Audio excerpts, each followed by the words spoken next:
तो इसमें माँ बाप का रोल बहुत इंपॉर्टेंट है, खास तौर पे माँ का रोल बहुत इंपॉर्टेंट है, क्योंकि वो बच्चे के साथ बहुत ज्यादा टाइम होता है।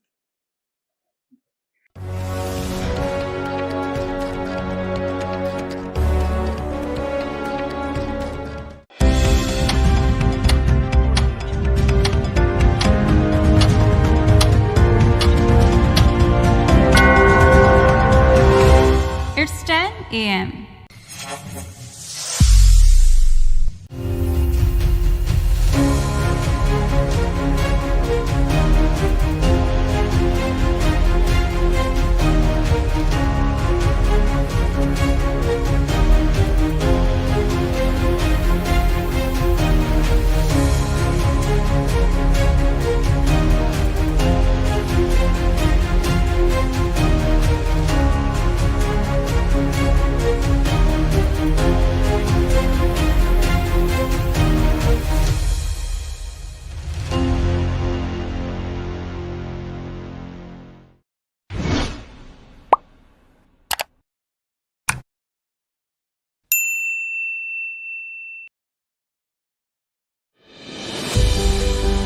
The 5th International Textile and Leather Exhibition, Texpo, unfolded its splendor at the Karachi Expo Centre from October 23rd to 25th, 2024.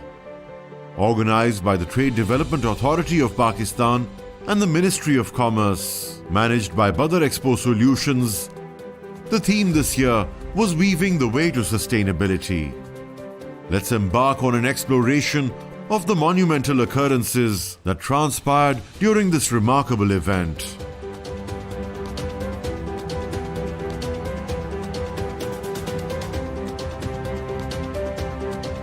The first day of the event commenced with great enthusiasm as Federal Minister for Commerce Jam Kamal Khan inaugurated the Texpo exhibition at the Karachi Expo Centre.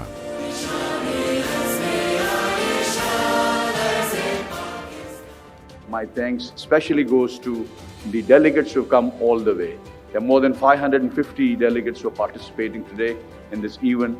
It's a great, great number. Never ever in the history of Pakistan that this number is people have been arrived. I would like to welcome all of you, all the distinguished guests. Assalamu alaikum and very good morning to all of you, ladies and gentlemen.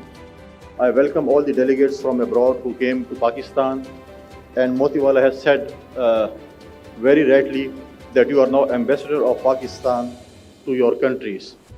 Today it is indeed a momentous occasion as we welcome all our foreign guests to the 5th edition of Texpo, the premier textile and leather exhibition organized by the Trade Development Authority of Pakistan and the Ministry of Commerce. I welcome you all to Karachi, the capital of Sindh, which is not only the city of lights, but is also the economic hub of Pakistan. During his inaugural address, Mr. Jam Kamal Khan highlighted the untapped potential within Pakistan's textile and leather sectors, calling for stronger collaboration between the public and private sectors to boost resilience and competitiveness. Ladies and gentlemen, Assalamu alaikum and a very good morning to you all.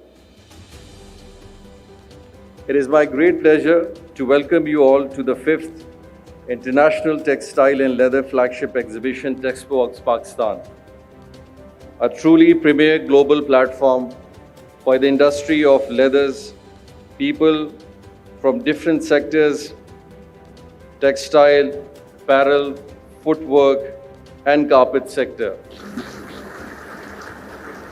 Distinguished guests including the Governor of Khyber Pakhtunkhwa, Faisal Karim Kundi, and Sindh Chief Minister Murad Ali Shah, and leading businessmen gathered for the inauguration ceremony, symbolizing the official opening of the event.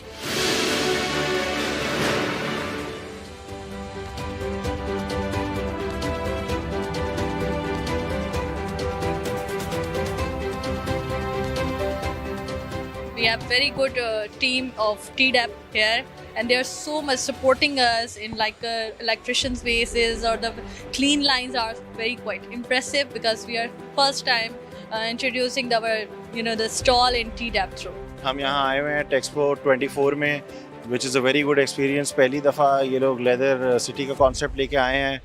जिसमें visitors and delegates वगैरह भी काफ़ी अच्छे हैं और impress हो रहे हैं और ये काफ़ी खुली सी स्पेस है. So I think this concept should be followed on for the next years. Texpo is a great opportunity for the entrepreneurs or startups as well, because हमने यहाँ पे लगाया तो we got very good response from the visitors, even the foreign delegates, कुछ German clients, कुछ European clients हमारे पास आए, and even कुछ African clients भी आए. Pakistan, Zindabad! We love Pakistan. Pakistan, good food, good people, good weather, everything peaceful here. Texpo, a sector-specific trade event, attracted 520 plus foreign buyers from 60 plus countries and showcased products from 270 plus exhibitors. The exhibition served as a platform for Pakistani textile manufacturers and exporters to showcase their products and establish valuable connections with international buyers. Hi, my name is Yato. I come from Japan. This is first time to come here in Pakistan and join Texpo. Pakistan many various industry, garment, home textile, and sports goods. Pakistan can export more industry goods, not only to Europe, but also the Asia and Japan. Texpo 2024 marked a significant expansion in its global reach, welcoming delegates from South America, including Colombia and Brazil, and Africa, comprising South Africa, East Africa and Ghana, as part of its strategy to tap into non-traditional markets. Delegates from China, the USA and EU also attended, with the Netherlands sending the largest delegation to capitalize on tax and duty reductions offered on Pakistani textile products, further solidifying Texpo's position in the global textile industry. I'm really happy and proud to represent the Netherlands here in, as I have heard, the largest delegation out here. We just had the inaugural ceremony, and I want to thank all the Pakistani parties that have been involved in the organization, because it seems very well organized, and I'm very happy to be a part of it.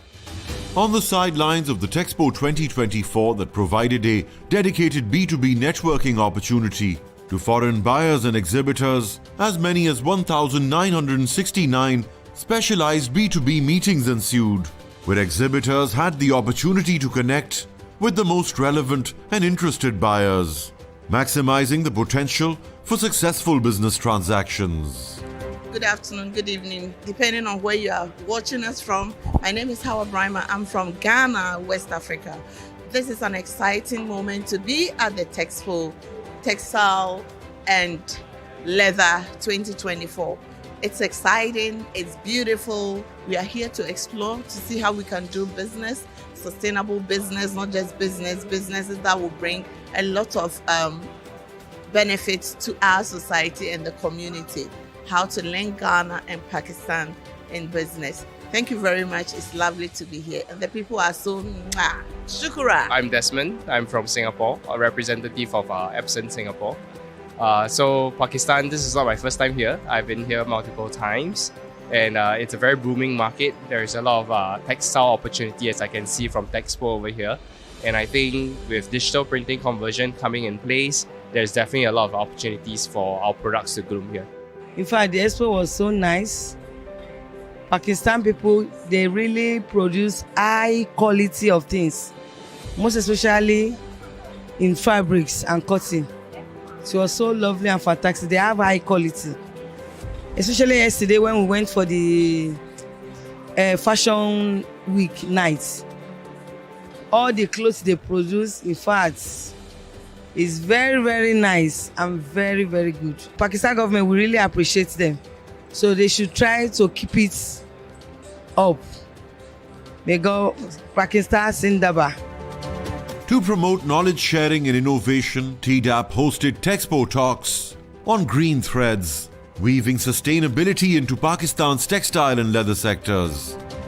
Featuring speakers Umar Hamid, Economic Minister Brussels, and Miss Bianca Seidel, MD Bianca Seidel Consultancy, with a panel discussion.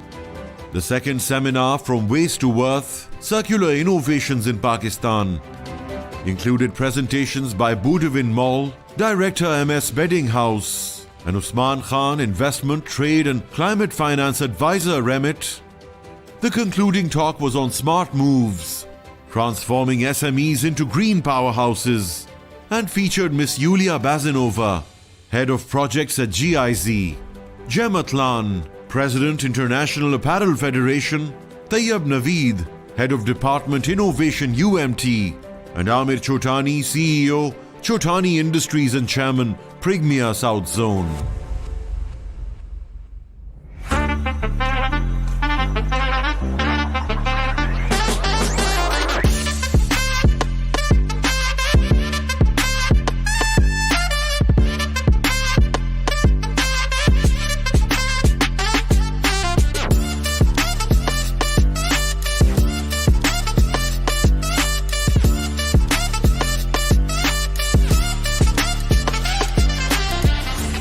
Beyond commerce, Texpo also celebrated the artistic spirit inherent to the textile realm.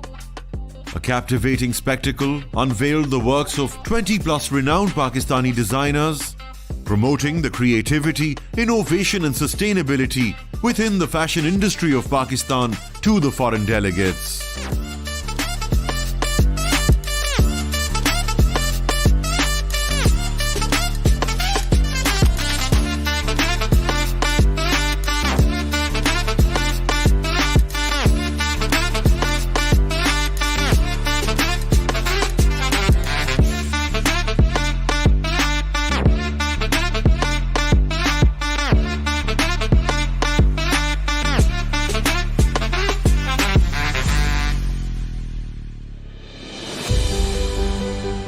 The event garnered extensive coverage across multiple channels and newspapers, as well as generating significant buzz on social media platforms.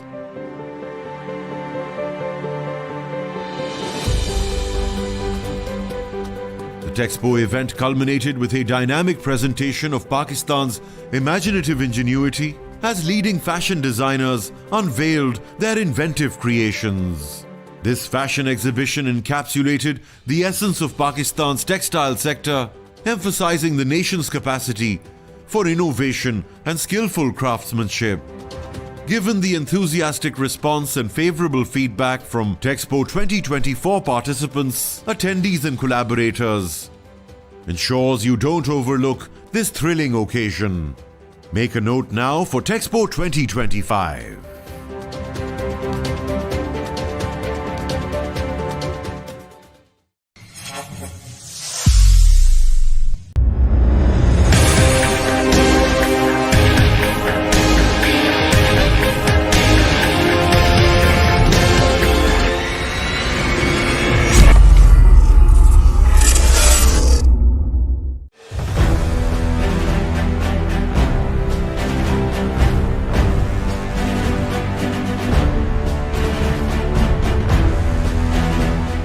From November 19th to 22nd, 2024, the Karachi Expo Centre became the heart of global defence innovation and diplomacy. Ideas 2024, organised by the Defence Export Promotion Organisation and managed by Badar Expo Solutions, brought together nations under the banner Arms for Peace. Featuring over 557 exhibitors and 350 delegations from 72 countries, Ideas 2024 stood as a testament to Pakistan's growing role in defence cooperation. The event concluded with a record 82 MOUs signed and 87 high-level meetings, paving the way for strategic partnerships. The Startups Pavilion, spearheaded by leading institutions like NUST, PNMSTP, and NASTP, reflected the ingenuity of Pakistan's next generation, marking a glimpse of the nation's technological future.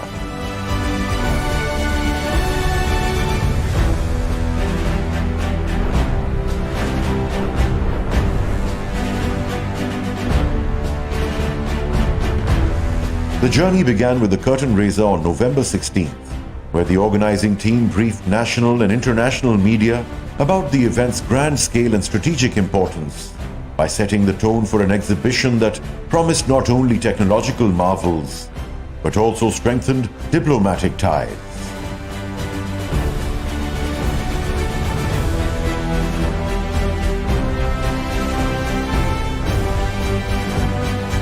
The evening of November 18th set the stage for Ideas 2024 with the Exhibitors Dinner.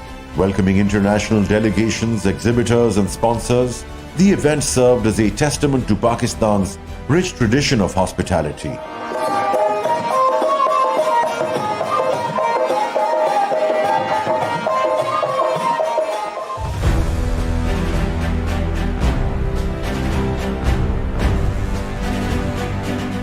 The 12th edition of Ideas officially commenced on November 19th with a grand inauguration ceremony. Ideas is a shared vision for global peace, stability and harmony amongst the nations. Its motto, that is, Arms for Peace, truly reflects our principled stance in this regard. Federal Minister for Defence Production Khaja Muhammad Asif inaugurated the event and delivered an inspiring keynote address, emphasizing Pakistan's progress in defense innovation and its commitment to global peace. Pakistan, being a responsible state, is always committed to play its role for international peace, stability and order. Highlighting the responsible use of technology, the minister spoke about Pakistan's strides in self-reliant defense production and the critical role of academia-industry collaboration in achieving global standards. His message resonated with international participants, reinforcing Pakistan's commitment to regional stability and global harmony.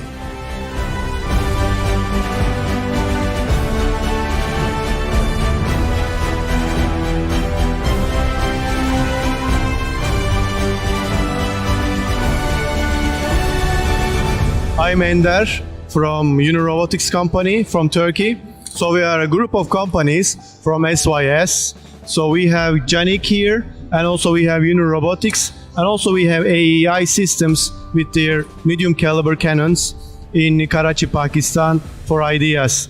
So we have a great booth. We see very promising this exhibition. So hopefully, inshallah, we will open new doors together with our friend Pakistan. My name is Tomas Klose, and I'm here with the Czech Defense Systems. I'm representing here Czech industry and Czech Republic itself.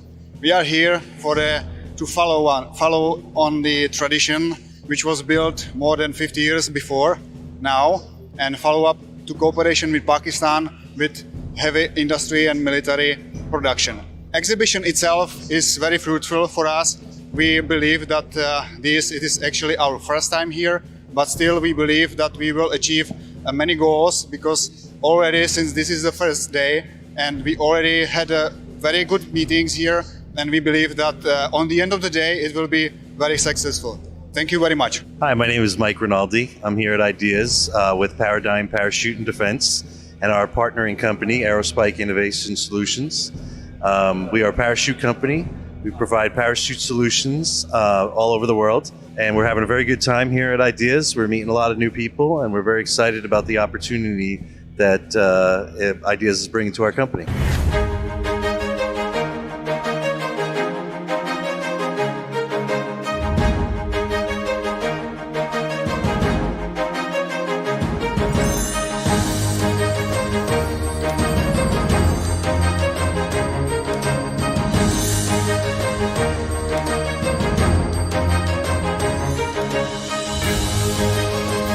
The Ideas Dinner celebrated Pakistan's 78th anniversary with music, dance and fashion, blending rich heritage with modern identity.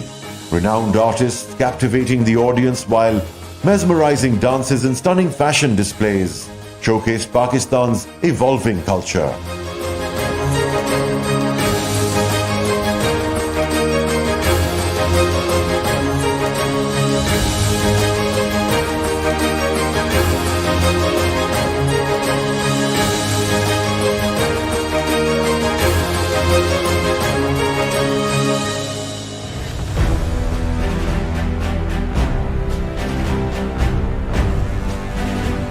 The seminar themed Pakistan's defense production potential, challenges, opportunities and the way forward served as an intellectual cornerstone of Ideas 2024. It gathered thought leaders and policy makers from across the globe to address pivotal issues shaping the defense sector. General Sahir Shamshad Mirza set the stage with a compelling address, emphasizing the strategic need for self-reliance robust policy frameworks, and international collaborations.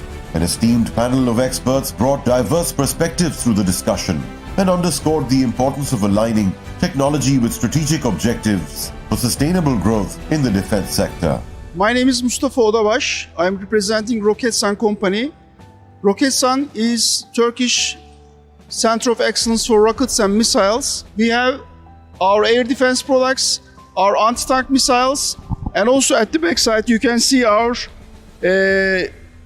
unmanned air vehicle, munition, gliding munition, and also cruise missiles. This exhibition is very fruitful for us because we have the chance to meet with the top people, top users in Pakistan and also in the neighborhood countries like from Far East and from Gulf countries. There are lots of visitors. This is Henry Stone from China, the Jiangsu province. So we are the body armor factory from Jiangsu, China. We mainly produce the raw material of bulletproof polyethylene fiber. This exhibition is very successful. We have just talked with many body armor factories locally, and we are expecting more chances cooperation with them. China, Pakistan are very good brothers.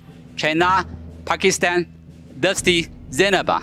And I wish so a pleasant future business development with the Pakistan local companies. And thank you. Welcome to Havelsan. My name is Şevket Ünal. I'm the Vice President for International Business Development and Marketing. Havelsan is providing the combat management systems for these OPV platforms. Also, Havelsan, we are providing the combat management system for the Augusta class submarines. And these technologies we have been discussing also with our partners here in IDS, with the local Pakistani ecosystem companies. And I believe, and inshallah, we'll have more collaboration on digital troops and the concept of the digital soldier, which actually is going to be in the battlefield in the coming future.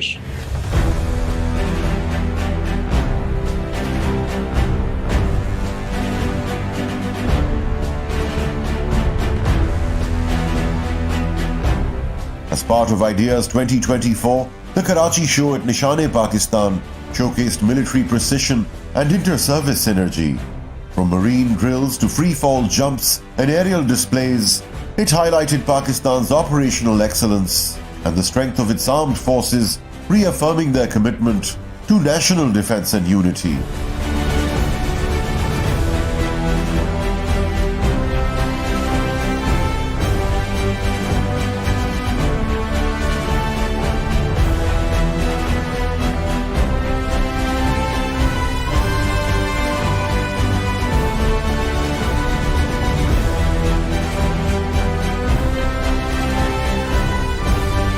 The event concluded with a powerful closing ceremony where Lieutenant General retired Mohammad Chirag Haider applauded the achievements of Ideas 2024, setting new benchmarks in defense diplomacy and trade. As a token of recognition, an award ceremony was held to honor the exceptional efforts of exhibitors for their innovative and captivating stalls. These accolades reflected the creativity and commitment that brought Ideas 2024 to life. Delegates departed with a renewed sense of Pakistan's potential as Ideas continues to strengthen ties and build bridges for peace and prosperity. The event garnered extensive coverage across multiple local and international channels, newspapers, and generated significant buzz on social media platforms. The legacy of Ideas will continue. The next edition of this prestigious event will return in 2026, promising yet another milestone in defense innovation and cooperation.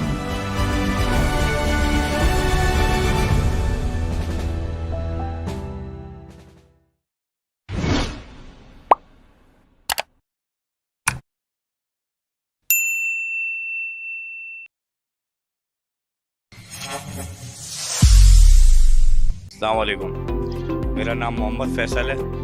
मैं Sheikh Abdul Iyer Brohi kettle का honour हूँ। डेल्फा में अपना माल लेके आए अल्हम्दुलिल्लाह 10 बछड़े लेके आए हम यहाँ पे। सुल्तान, ब्राह्मण, इस तरह की हम ब्रीडें लेके आए यहाँ पे अल्हम्दुलिल्लाह। और हम डेल्फा, बदर एक्सपो और SLE का बहुत मशहूर हैं हम कि उन्होंने माशाल्लाह इतना अच्छा इवेंट ऑर्गेनाइज़ किया। हम यहाँ आपके लिए मुख्तलिफ वैरायटियाँ लेके आए, ऐसे जानवर लेके आए हैं जो आपने कभी देखे नहीं होंगे। अल्हम्दुलिल्लाह ब्राह्मण, गल ब्राह्मण, इस तरह की ब्रीड्स लेके आए हैं आपके लिए। तो आप ज़रूर आएँ, विज़िट करें। इंशाल्लाह ताला आपको एक से एक नायाब नस्ल के बछड़े यहाँ पे नज़र आएंगे और माशाल्लाह से हर तरह की यहाँ पे हर तरह की ब्रीड मिलेगी आपको।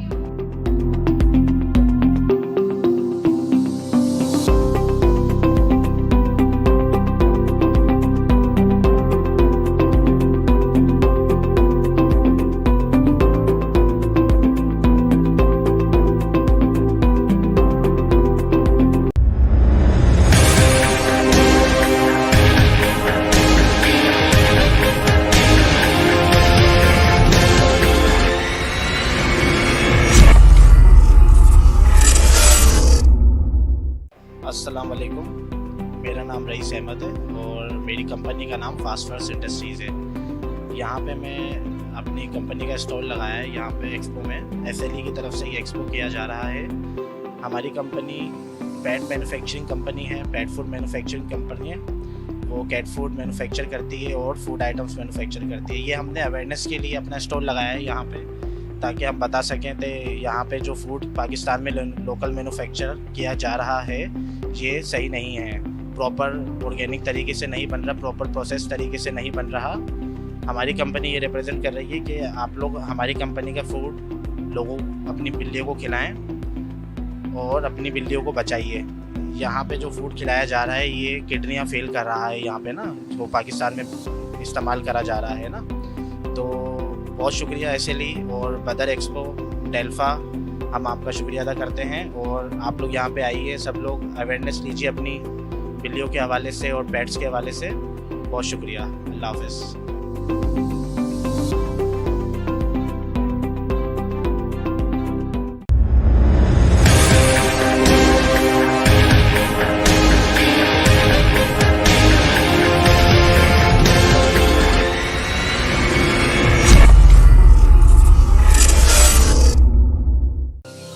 बिस्मिल्लाहिर्रहमानिर्रहीम। मेरा नाम हबीब रहमान दारजो है। मैं director fishery Sindh inland Hyderabad से मेरा ताल्लुक़ है। आज का जो है ये डेल्फा और एक्सपो जो है लाइव स्टॉक का 2025 वो यहाँ कराची में मुनक़िद किया गया है।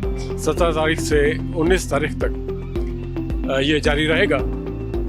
असल में ये अपने सिलसिले का चौथा जो है वो एक्सपो है। इससे पहले 3 एक्सपो जो है वो हैदराबाद में हो चुके हैं और हैदराबाद के बाद जो है वो डेल्फा इधर कराची में होता था। लेकिन ये फर्स्ट टाइम है कि डेल्फा और एक्सपो लाइव स्टॉक जो है वो फर्स्ट टाइम 2025 जो है फर्स्ट टाइम जो है वो कराची में इधर एक्सपो सेंटर में मुनक़िद किया गया है। फिशरीज़ डिपार्टमेंट का यहाँ पे जो मकसद है वो यही है कि लोगों को आगाही दी जाए। हमारे सिंध में जो है काफ़ी ज़मीन जो है वो गैर आबाद है और सैलाइन है, कलर वाली ज़मीन है, जिसको लोगों ने जो है वो छोड़ रखा है, जो जहाँ एग्रीकल्चर की पैदावार जो है वो नहीं होती। इसलिए हम लोग कोशिश यही कर रहे हैं कि लोगों को फ़िश फार्मिंग की तरफ जो है वो राग़िब किया जाए, ताकि वो अपनी जो है गैर आबाद ज़मीन को मछली पाल कर आबाद करें और उससे जो है मुनाफा कमाएं और मछली की पैदावार जो है वो बढ़ाएं। मछली जो है वो न सिर्फ हमारे अपने इस्तेमाल में खाने के लिए जो है वो इस्तेमाल में आती है, इसके अलावा मछली की जो है वो पैदावार हमारी जो है प्रोडक्शन जो है वो फॉरेन कंट्रीज़ में भी जो है वो एक्सपोर्ट होती है, जिसकी वजह से जो है वो अच्छा खासा जो है बिलियंस ऑफ डॉलर्स में हमें मुनाफा जो है वो मिलता है। हमारी इस सिलसिले में हमारी अपनी हैचरीज हैं जो काम कर रही हैं और वो वहाँ से बच्चा पैदा होता है जो प्राइवेट फिश फार्म्स को जो है सरकारी नर्ख पर दिया जाता है। इसके अलावा वही सीड जो है काफ़ी उसकी अच्छी तादाद जो है वो दरिया में और झीलों में जो है स्टॉक किया जाता है, जिस तरह के मछली की पैदावार जो है वो बढ़े और मल्लाह जो है, जो फिश फार्मर है, फिशरमैन है, उनको रोज़गार का जो है वो ज़रिया मुयस्सर आए। इसलिए आज का यही मकसद है कि अपने यहाँ जो हमारी जो भी एक्टिविटीज़ हैं, फिश फार्मिंग से लेकर इसकी जो है हार्वेस्टिंग तक और उसकी प्रोडक्शन तक जो है वो सारी हमने यहाँ पर डिस्प्ले की हैं। मुख्तलिफ वैरायटी की फ़िशेस जो है वो यहाँ हमने रखी हैं ताकि लोगों को पता चल सके। और उसके अलावा आम आवाम को हम मालूमात दे रहे हैं कि फ़िश फार्म किस तरह से लगाना चाहिए, उस पर कितनी लागत आती है और किस तरह से जो है वो अपनी मछली को जो है वो पैदा कर सकते हैं और अपने लिए जो है वो मुनाफा बख्श कारोबार जो है वो कर सकते हैं। आज का जो है ये फेस्टिवल सिंध के अवाम के लिए है और मैं 2 लाइनें सिंध के अवाम के लिए सिंधी में कहना चाहूँगा त हे जेको एक्सपो लगो आहे अवां वॾी तादाद में हैदराबाद में अची जेको आहे ॾिसंदा रहिया आहियो। हिन भेरे इहो असां कराची में जेको आहे मुनक़िद कयो आहे त मां सिंध जे अवाम खे दावत थो ॾियां त उहे कहीं अचनि कराची ऐं इते जेको आहे हिन एक्सपो खे ॾिसनि ऐं पंहिंजी जेका आहे नॉलेज आहे उन में जेको आहे वाधारो कनि ऐं ॾिसनि त कीअं जेको आहे तव्हां पंहिंजी ज़मीन खे जेको आहे गैर आबाद ज़मीन खे कतब आणे सघो था मच्छी जी पालना जे ज़रिए। त तव्हांखे असां हिते भलेकार कंदासीं ऐं उमेद त जेको आहे तव्हां वॾी तादाद में हिते ईंदा ऐं जेको आहे हिते असांजे हिन स्टॉल खे जेको आहे तव्हां ॾिसंदा जंहिंसां तव्हांखे फ़ाइदो थिए। जी अस्सलाम वालेकुम, मेरा नाम है डॉक्टर अब्दुल मालिक, मैं डिप्टी डायरेक्टर फिशरीज़ हूँ। ये आज ये जो बदर वालों ने जो एक्सपो लगाया है लाइव स्टॉक का, इसमें जो है ना बहुत सारी चीज़ें आपको देखने को मिलेंगी। मैं समझता हूँ कि जो शहर कराची में जो लोग रह रहे हैं उनके लिए एक बेहतरीन अपॉर्चुनिटी है, क्योंकि यहाँ पे फिशरीज़ और एक्वाकल्चर जो है वो दोनों को यहाँ पे एक्सप्लोर किया गया है। यहाँ पे फिशरीज़ आपको पता है कि उसके रिसोर्सेज और वहाँ से जो हमें इनकम हो रही है या दुनिया लेवल पे जो फिशरीज़ का जो कंट्रीब्यूशन है वो यहाँ पे हम हाईलाइट कर रहे हैं। उसके साथ साथ एक्वाकल्चर है, आपको पता है पूरी दुनिया जो है वो एक्वाकल्चर पे जा रही है। तो जो माल न्यूट्रिशन है या जो प्रोटीन की जो डेफिशिएंसी है उसको कम करने के लिए फ़िश जो है वो बैलेंस डाइट है। तो मैं शहर कराची को यही कहना चाहूँगा कि एग्जीबिशन आएँ, निकलें और विज़िट करें। डिफरेंट यहाँ पे जो है ना स्टॉल लगे हुए हैं, उनसे नॉलेज भी मिलेगी और उनसे काफ़ी इनको बेनिफिट होगा, कोई कारोबार जो है उसका रास्ता मिलेगा। तो ये मेरी गुजारिश है। शुक्रिया।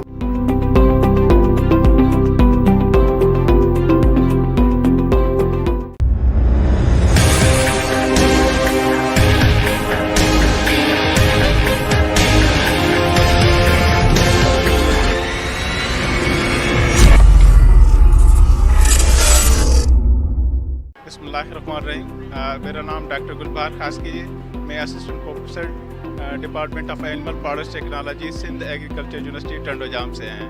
तो हमारा डिपार्टमेंट जो है ना एनिमल प्रोडक्ट्स टेक्नोलॉजी, हम जो है ना मिल्क और मीट पे काम करते हैं।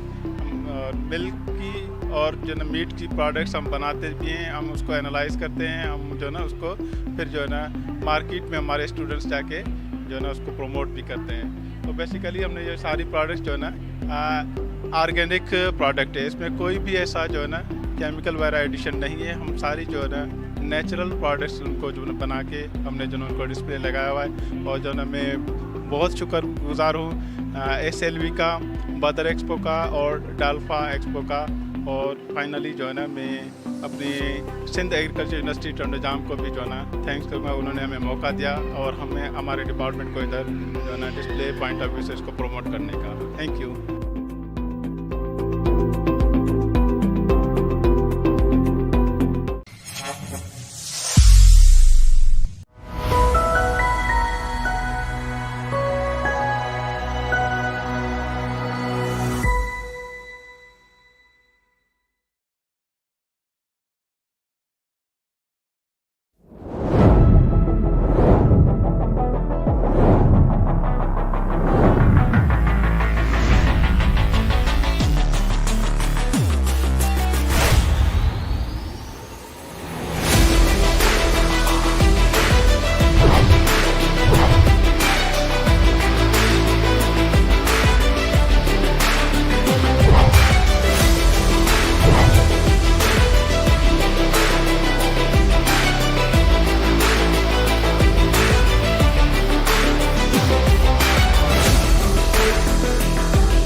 Honorable and dearest Governor Sindh becomes Patron-Chief of Karachi Tape Ball Premier League KTPL Season 4 और उसकी साइनिंग सेरेमनी अब से थोड़ी देर के बाद हो रही है।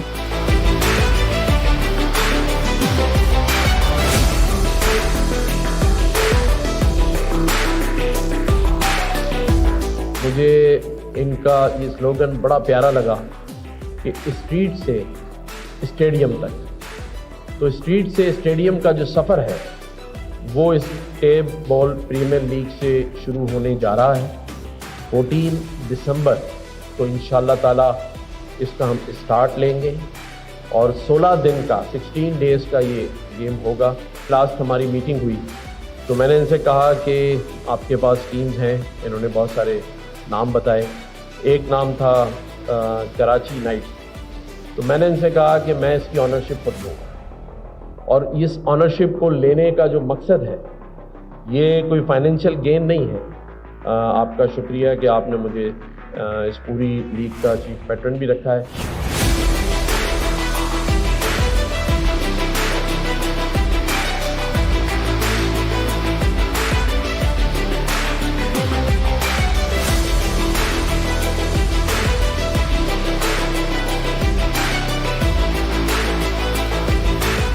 आप सबको मुबारक हो कि हमारी बदर एक्सपो सॉल्यूशंस की Karachi tape ball premier league आज अपने चौथे साल में दाखिल हो गई है। आप तमाम स्टेक होल्डर्स को बहुत बहुत मुबारक।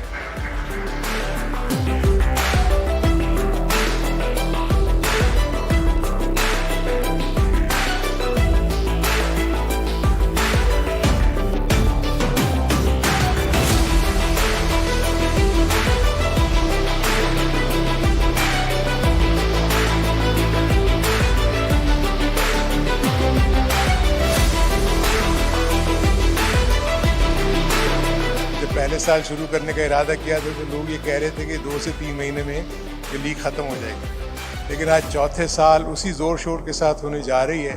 इसका मकसद तो यही है कि इसमें बहुत जान है। आई थिंक इसमें तमाम वो लोग जो हमारे साथ इन्वॉल्व थे, ख़ास तौर पर जो ड्राइविंग फोर्स थी वो बदर एक्सपो ज़ुहैर नसीर साहब। पहले शुरू में तो ये सोच नहीं रहे थे कि ये लीग जो है ये टेप बॉल क्रिकेट क्या होगी, किस तरह होगी, मगर मैं ये बताऊं कि टेप बॉल क्रिकेट से बहुत फ़र्क पड़ गया। सबसे पहले तो मैं अल्हम्दुलिल्लाह अल्लाह का शुक्र अदा करूंगा कि आज हम अपने 4th सीज़न का यहाँ सारा ड्राफ्टिंग का स्टार्ट करने जा रहे हैं। मैं ये भी बताता चलूँ जिस तरीके से इस लीग में हमारे साथ इस दफ़ा गवर्नर साहब जो हैं वो इस लीग का हमारा पार्ट बने और हमने उनको इस लीग के अंदर अल्हम्दुलिल्लाह एक पेटेंट चीफ बनाया।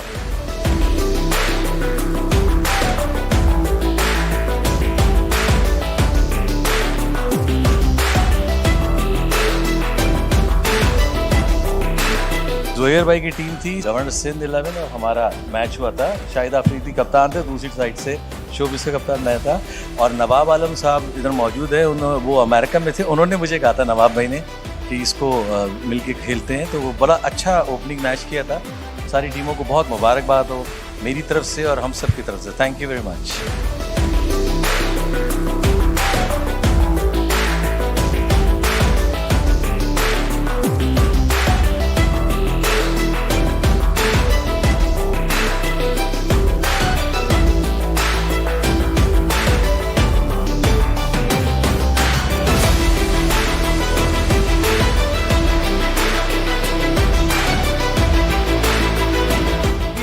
Karachi tape ball premier league का ड्राफ्ट मुकम्मल हुआ। आप सब लोगों की आमद का बहुत बहुत शुक्रिया। 14 दिसंबर को पाकिस्तान के पहले स्पोर्ट्स चैनल पर आप ज्वाइन करेंगे UBL अमीन कराची टेप बॉल सीजन 4। अल्लाह ने के बाद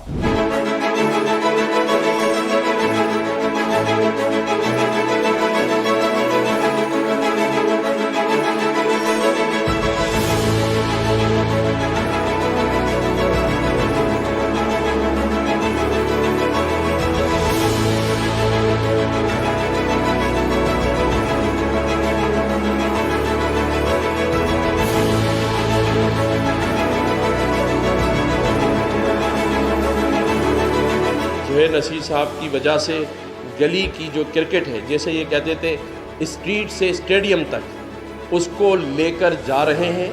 उसे हम गवर्नर इनिशिएटिव के तहत इनके साथ मुकम्मल हमारी सपोर्ट होगी आज इस तकरीब में पूरे दुनिया के जो हमारे नुमाइंदगान हैं, जिसे हम कौंसल जनरल्स कहते हैं, वो तमाम के तमाम यहाँ आज इसमें शरीक होंगे। इसकी हम यहाँ बल्कि बैटिंग और बॉलिंग करके भी इसका स्टार्ट लेंगे। बाकायदा आगाज़ इसका 14 दिसंबर से मुइन ख़ान एकेडमी में इसका कल ओपनिंग इसकी वहाँ है, जो कि 29 दिसंबर तक जारी और सारी रहेगी।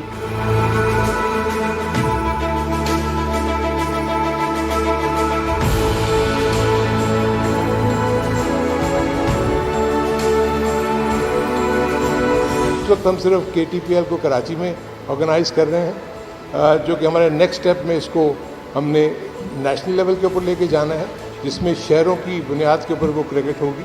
और उसके बाद एक सरप्राइज़ एलिमेंट जो है, जो मैं समझता हूँ कि ज़ुहैर नसीर साहब आके आपको उसका ऐलान करेंगे। जब मैं अपनी टीम के साथ, सारी मैनेजमेंट के साथ मैंने इस पर बात की, तो सबने कहा कि हम पहले इसको कराची के अंदर रिकग्नाइज़ करें, फिर हम इसको अब कंट्रीज़ में लेके चलेंगे। Our council generals are here, those friendly countries, those who are playing as a cricketing nations, we will invite through you in 2025 inshallah we will host tape ball in Pakistan, and we will announce the league name. It's a GTPL, Global Tape Ball Premier League in Pakistan in 2025.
अपना हुनर,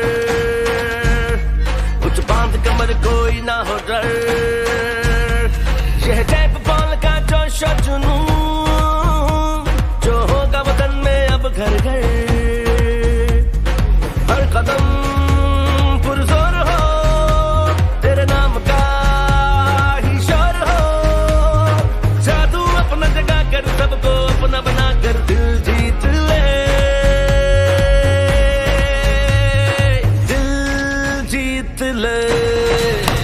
This time he waited for it and hoiked it for a maximum over wideish long on.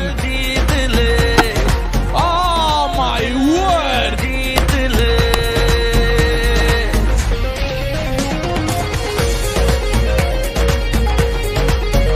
Oh, Zohair Nasir, you little beauty! He made his half century on the last ball of this innings. It's going to be Malaya Malangs, the first team in the season 4 of KTPL to advance to the final. Short of one, he's hit it in the air. Has it been caught? It is! It's Fahad Mianchan picked up a beauty.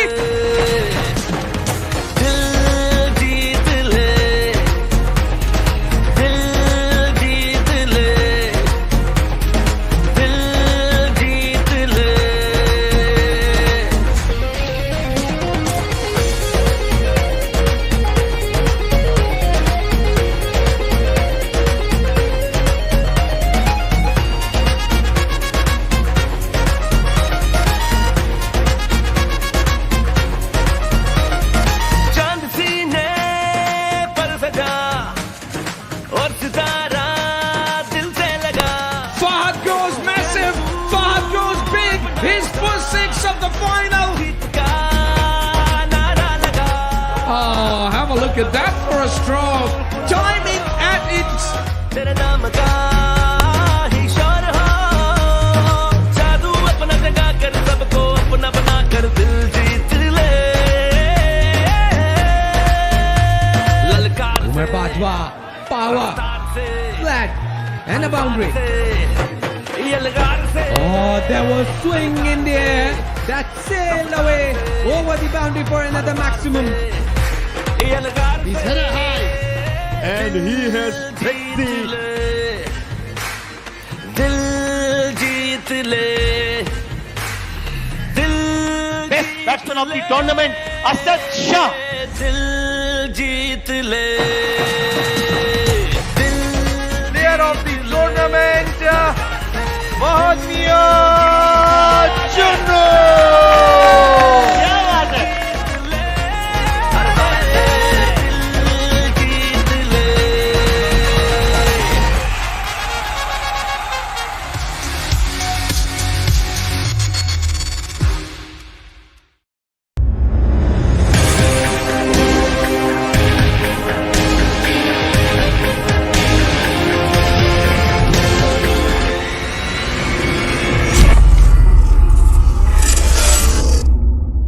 Doctor Irfan Ali Memon, technical officer, director general live stock extension and research Sindh Hyderabad. ये माशाल्लाह से बहुत ज़बरदस्त experience रहा और 17 तारीख से 19 तारीख जनवरी तक जो भी कराची में एक्सपो सेंटर में जो बदर की तरफ से और with collaboration with Sindh government जो ये एक्सपो का इनकाद किया गया, जिसमें पार्टिसिपेंट की तादाद देखकर और मुख्तलिफ रिसर्चर्स, स्टेक होल्डर तमाम की मिकदार देखकर बहुत ही ज़बरदस्त एक्सपो रहा।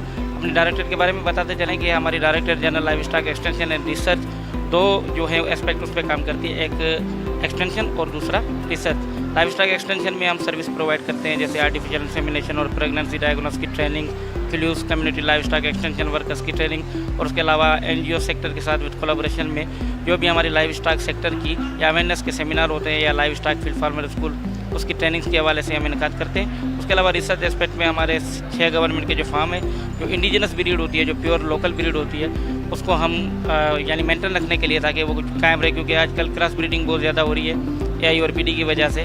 उस पर हमारे 6 फार्म है जिसमें कुंडी है, रेड सिंधी है और उसके अलावा हमारे पास कामोरी फार्म है, जैतन गोट फार्म है।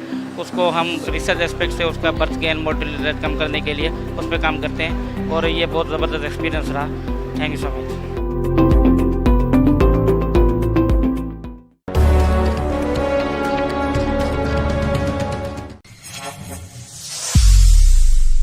मेरा नाम Mohammad Aamir as every all kinds of birds breeder, तमाम बर्ड्स ब्रीड कराता हूँ और ये डेल्फा ने माशाल्लाह एग्जीबिशन लगाई है डेल्फा सिंध गवर्नमेंट की ताबून से और मैं तमाम तरह बर्ड्स को ब्रीड कराऊँ, जिसमें बजरीगर हैं, जावाज हैं, फिंचीज़ हैं और मुख्तलिफ़ किस्म के पैरागेट्स हैं।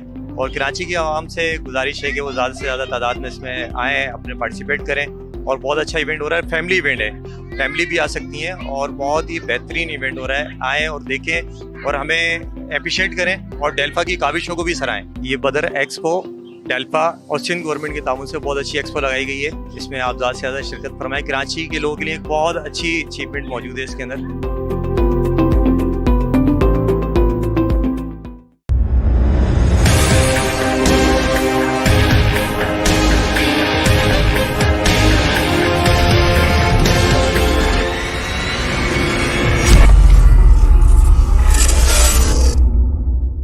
अस्सलाम वालेकुम, मेरा नाम मोहम्मद अरसलान है और मैं यहाँ अपने कंपनी को रिप्रेजेंट कर रहा हूँ जिसका नाम है एवियान एक्सोटिक इंटरनेशनल। हमारा काम तमाम तरह परिंदे की फील्ड से ताल्लुक़ रखने वाले ब्रीडर्स के साथ है, जिनको हम कन्वेंस करते हैं ब्रीडिंग के लिए और हम उनको प्रोवाइड करते हैं बर्ड्स। सारे इम्पोर्ट एक्सपोर्ट हम अपनी कंपनी से करवा के देते हैं और बहुत मैं तहे दिल से मशहूर हूँ सिंध गवर्नमेंट और डेल्फा का, जिन्होंने हमें इस स्टॉल का मौका दिया और बहुत बहुत शुक्रिया आप लोगों का। बदर एक्सपो सोल्यूशन का बहुत शुक्रिया जिन्होंने ये सब ऑर्गेनाइज कराया।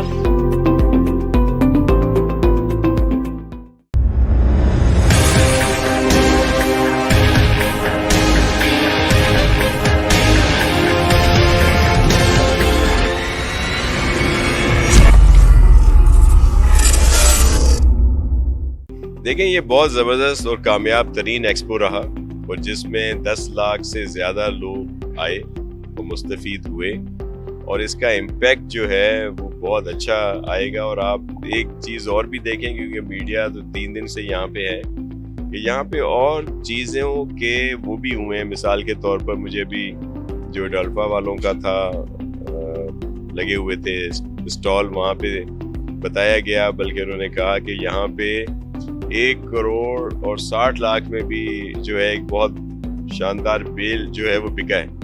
तो इस तरह की और बहुत सारी अचीवमेंट थी। दूसरा, यहाँ पे आके सबको देखने का मौका मिला। और फिर जो असल चीज़ है पब्लिक प्राइवेट पार्टनरशिप की, उसकी थ्रू यहाँ पे बहुत ज़्यादा बेहतरी आएगी। तो जैसे मैंने आपसे कहा कि हालिया ही मिनिस्टर साहब की कोशिशों से $137 मिलियन का जो प्रोजेक्ट है वो यहाँ पे अप्रूव हुआ है, और जिस पे काम शुरू होगा, जिससे बहुत ज़्यादा बेहतरी आएगी। तो पूरे पाकिस्तान से यहाँ पे लोग आए, मुख्तलिफ जो हमारे शोबा-ए-जात हैं उनकी नुमाइंदगी थी, डिप्लोमेट्स आए, और फिर उन्होंने अपने मुल्कों के लोगों को भी, एक्सपर्ट्स को भी यहाँ पे भेजा। तो बहुत शानदार इवेंट है, और मैं खराज तहसीन पेश करता हूँ मिनिस्टर साहब को, मलकानी साहब को, और उनके सेक्रेटरी साहब को, पार्लियामेंट सेक्रेटरी को, पूरी टीम को, नज़ीर गलोड़ो और सबको, कि उन्होंने इतना ज़बरदस्त इवेंट यहाँ पे अरेंज किया। जी बिल्कुल, देखें बदर एक्सपो सोल्यूशन और ज़ुहैर नसीर और उनकी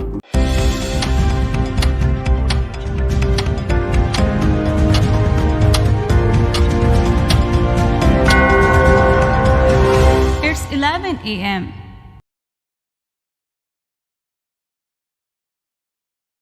Assalamu alaikum ji.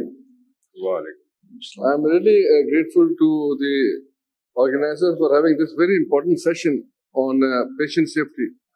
Something which is very close to the heart of everyone who is concerned with medicine, deals with medicine, either in the form of a professional doctor, a medical professionalist, or regulatory bodies like DRAP, or those who are in the process of making medicines like from the pharmaceutical country.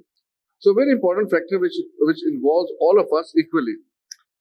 So patient safety is one thing that we feel, and I personally feel, is not given that much significance and importance in our country as it has been given to anywhere else in the world.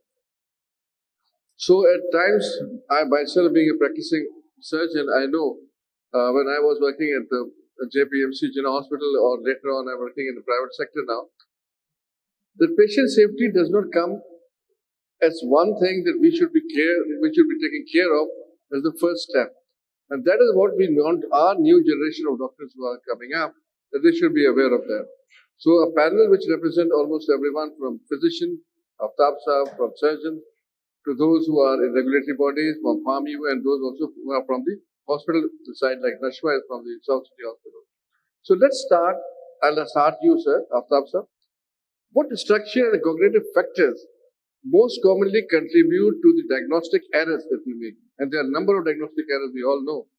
And how can healthcare team, not an individual, proactively mitigate them?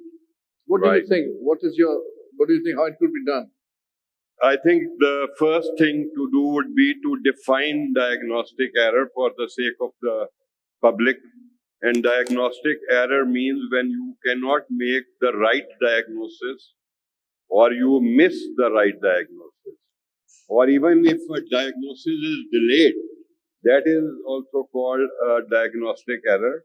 And if even the diagnosis is correctly made, is made in time, and is not communicated to the patient in time, even that is a diagnostic error. So in US, about 12 million diagnostic errors took place 2 years ago in 1 year. And they were responsible for a number of deaths. Diagnostic errors, they come under the ambit of medical errors.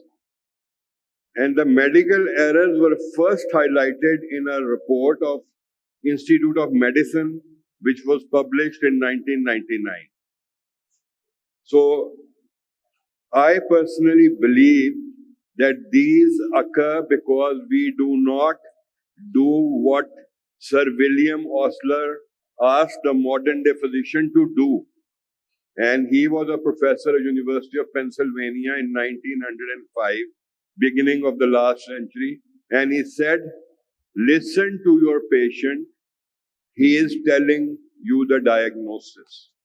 So unfortunately, we are more focused on clinical decision support systems and artificial intelligence, whereas in many prospective studies we know that the correct diagnosis can be made in about 75% cases on history alone, 6 to 7% on examination, and 13-14% on investigations.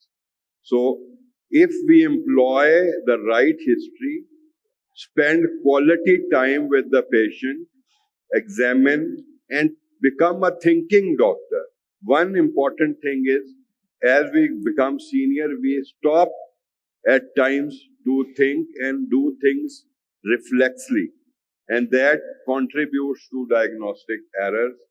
Once the diagnosis is incorrect, then it erodes the trust. It jeopardizes the outcome of the patient. It causes extra burden on the cost. Medical errors, sir, are responsible for an additional cost on healthcare of $50 billion per year. So this is all preventable if we start with the right history, spend time with the patient, and if we have systems in place. Unfortunately, when we are overburdened with patients, we do not have systems. So first is the cognitive problem, that the physician herself or himself is at fault. Then are the systems. अब वो हमें कहते हैं कि जी EMR, electronic medical record होना चाहिए. आप बड़े-बड़े ओहदों पर रहे हैं माशाल्लाह, and you have headed so many institutions, and now you are at the helm of the policy making in the province of Sindh, and with the status of a minister. So you should know that these doctors, EMR requires time. If you go to US and UK, a doctor is supposed to see only a maximum number of 10 to 12 patients in one day, because it takes 30 minutes to register the patient on EMR. तो एक तरफ expectation है कि EMR हो, दूसरी तरफ number of patients ज़्यादा है. फिर हम जब मांगते हैं as a physician sir, we ask for a data entry operator, तो वो कहते हैं नहीं, ये आपने खुद करना है. तो बड़ी ही एक dilemma है. फिर दो चीजें और हैं, with the permission of the chair, I would like to highlight जो diagnostic error में significantly contribute करती है. एक है health disparities, और आपसे ज़्यादा कौन aware होगा कि जब मरीज आता है हॉस्पिटल में, तो वो लोग जिनको सबसे ज्यादा जरूरत होती है केयर की, they end up receiving the least care. I will highlight few examples. People who inject drugs, doctors, most of them look down upon them. ऐसे जैसे वो कोई जुर्म करके आ रहा है, वो तो बेचारा ड्रग एडिक्ट अपनी मर्जी से नहीं हुआ है, वो तो आपकी शफकत और मोहब्बत चाह रहा है. People who are left unattended, people who are poor and marginalized, people who are mentally challenged, people who are old and who have multi-morbidity, ये सारों को ज्यादा जरूरत है, और प्रिजनर्स, लेकिन इनको कम मिलता है. तो एक ये भी वजह है डायग्नोस्टिक एरर्स की और मेडिकल एरर की. और सर एक और वजह है, वो है ये सिस्टम कोई इंसेंटिवाइज नहीं करता. या कोई अच्छा काम कर रहा है या बुरा काम कर रहा है, वो सबके लिए बराबर है. Dr. Naveed, continuing with what Aftab sir ने बताया in a very, very nice, elaborative way, what errors are.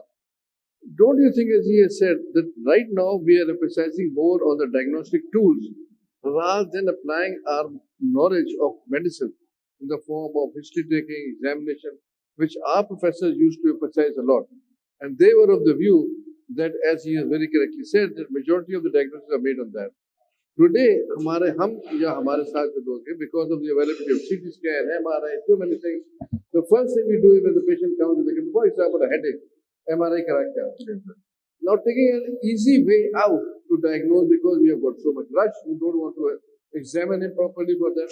आप क्या समझते हैं? Does it contributing to diagnostic error, and how can it be overcome?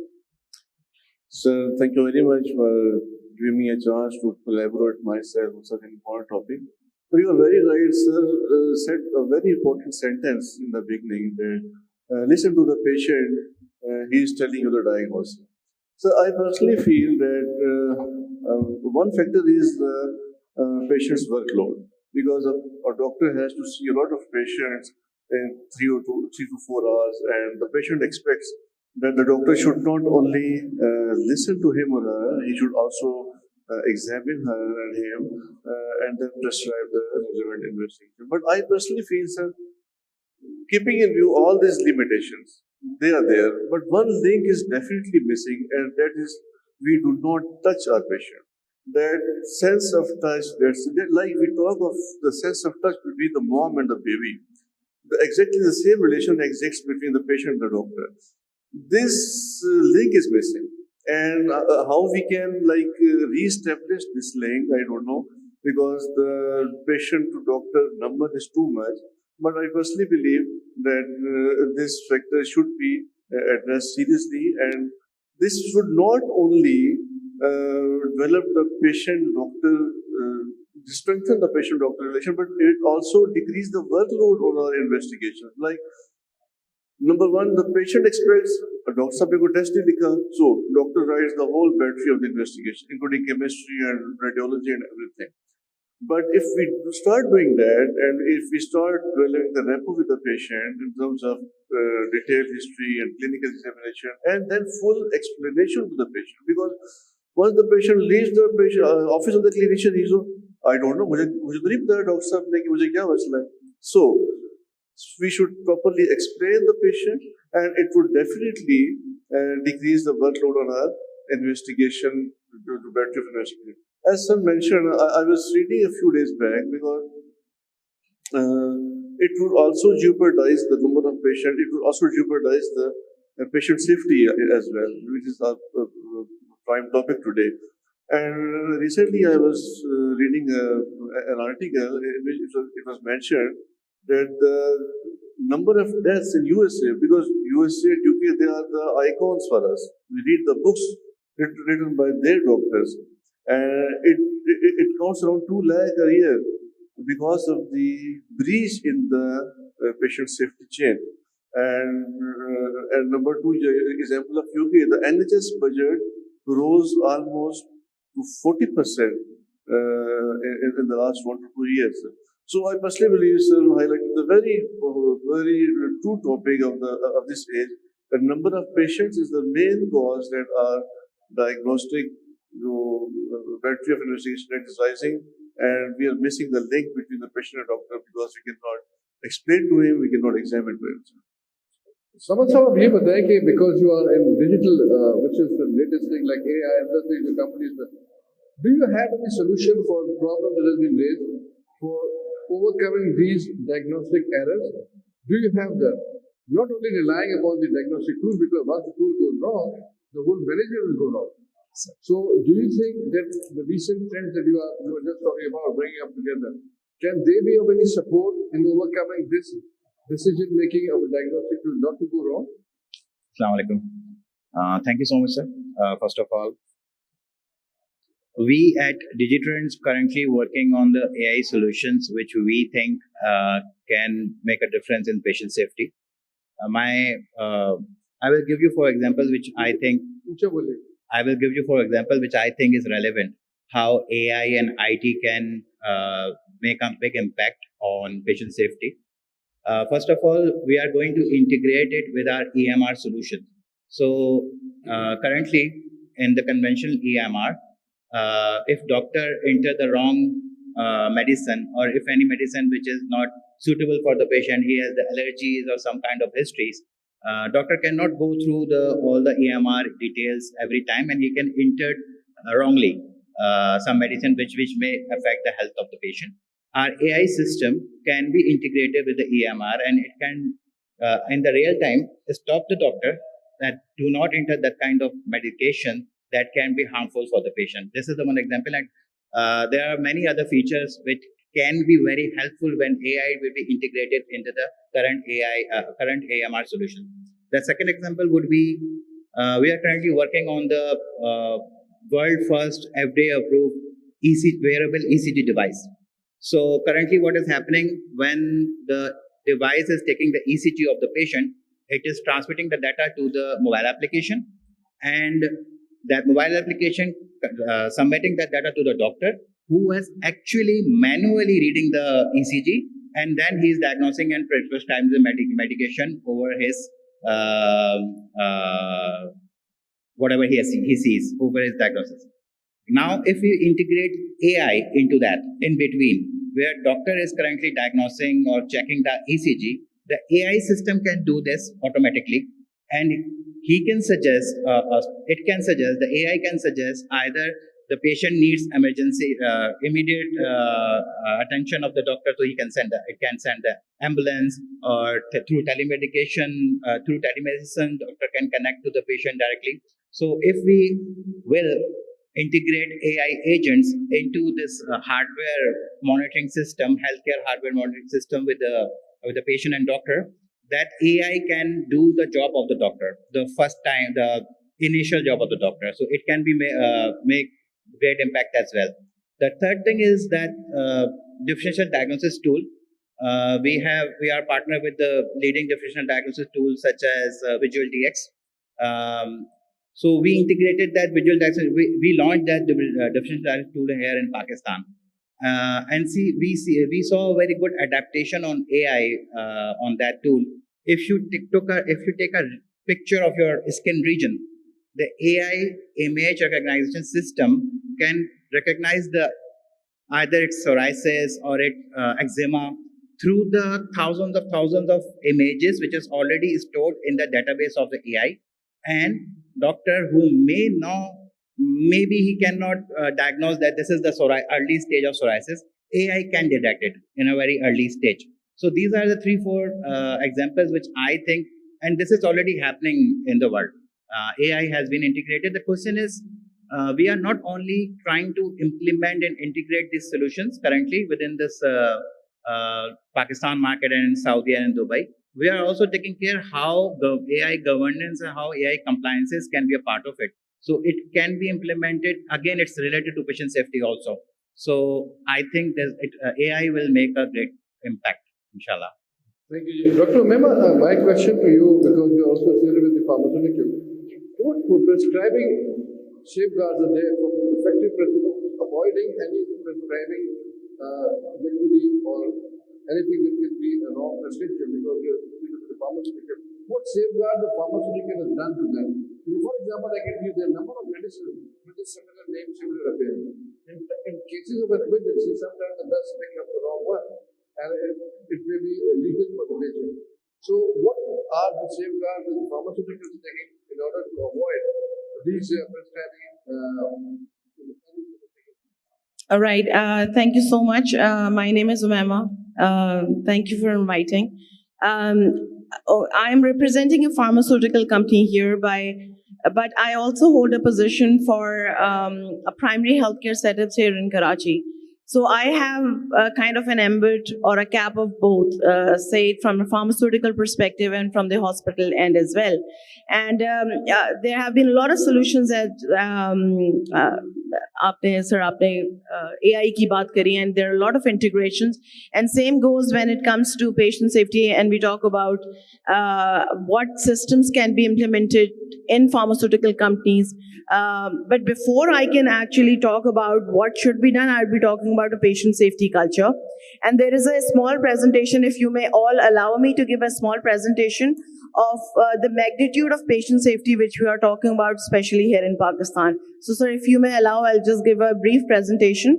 It's hardly of 10, 11 slides. Time, so we can just discuss that now. We can give us a brief description about that. I'm sorry? We are running short of time, so... Okay. All right. So I'll just make it very precisely. For me, when it comes to ADR or pharmacovigilance, or we talk about reporting system, the first thing which has to come is to start reporting. We do not hold here a culture of reporting. DRAP already has established systems. in which the healthcare providers and the people who are in the pharmaceutical companies are encouraged to report any ADR which is reported. And I'm talking about the drug reporting errors. I'm not talking about the medical errors, जैसे doctor साहब ने initially कहा कि that also comes under the ambit of medical error. But unless and until we do not know what is being reported and what are the root causes of it, how are we going to actually establish systems in our areas to counter that? And I'm sorry, I was not able to listen to your specific questions regarding pharmacovigilance. Regarding the drug that we use, for example, recently, DRAP has withdrawn a serum because it was causing a lot of complications. Many medicines have withdrawn. So what pharmaceutical industry is taking care of avoiding those errors to take place when you are manufacturing a medicine? What are the protocols that you follow? Are there any protocols? Yes, definitely. See, pharmaceutical companies, especially in Pakistan, I would consider this is the most regulated industry in Pakistan. And it has federal regulations applying to it as well as the provincial ones. So there are systems established. Say, for example, I'd give, an example of LASA, which is called as the lookalike enzyme rely, which is the major, one of the major causes of, wrong administration or wrong prescribing. And there is a whole system established by pharmaceutical companies, especially the MNCs as well as the local pharmaceutical companies. They have established systems in which they do have protocols, and especially with the integration of AI into such systems, we are able to check that. And similarly goes with the names. But unfortunately, I would refer to the recent cases of Avastin, as we all are well aware. The case of ceftriaxone, we already know that. But these were malpractices of administration rather than something which was falling under the pharmaceutical category. So the indications are, of course, devised. Thank you very much. Nashwa, you are related to a hospital, a major hospital in the city. So what do you think in a hospital? We all know there are so many cases reported. So many errors take place. We at time life-threatening to the patient.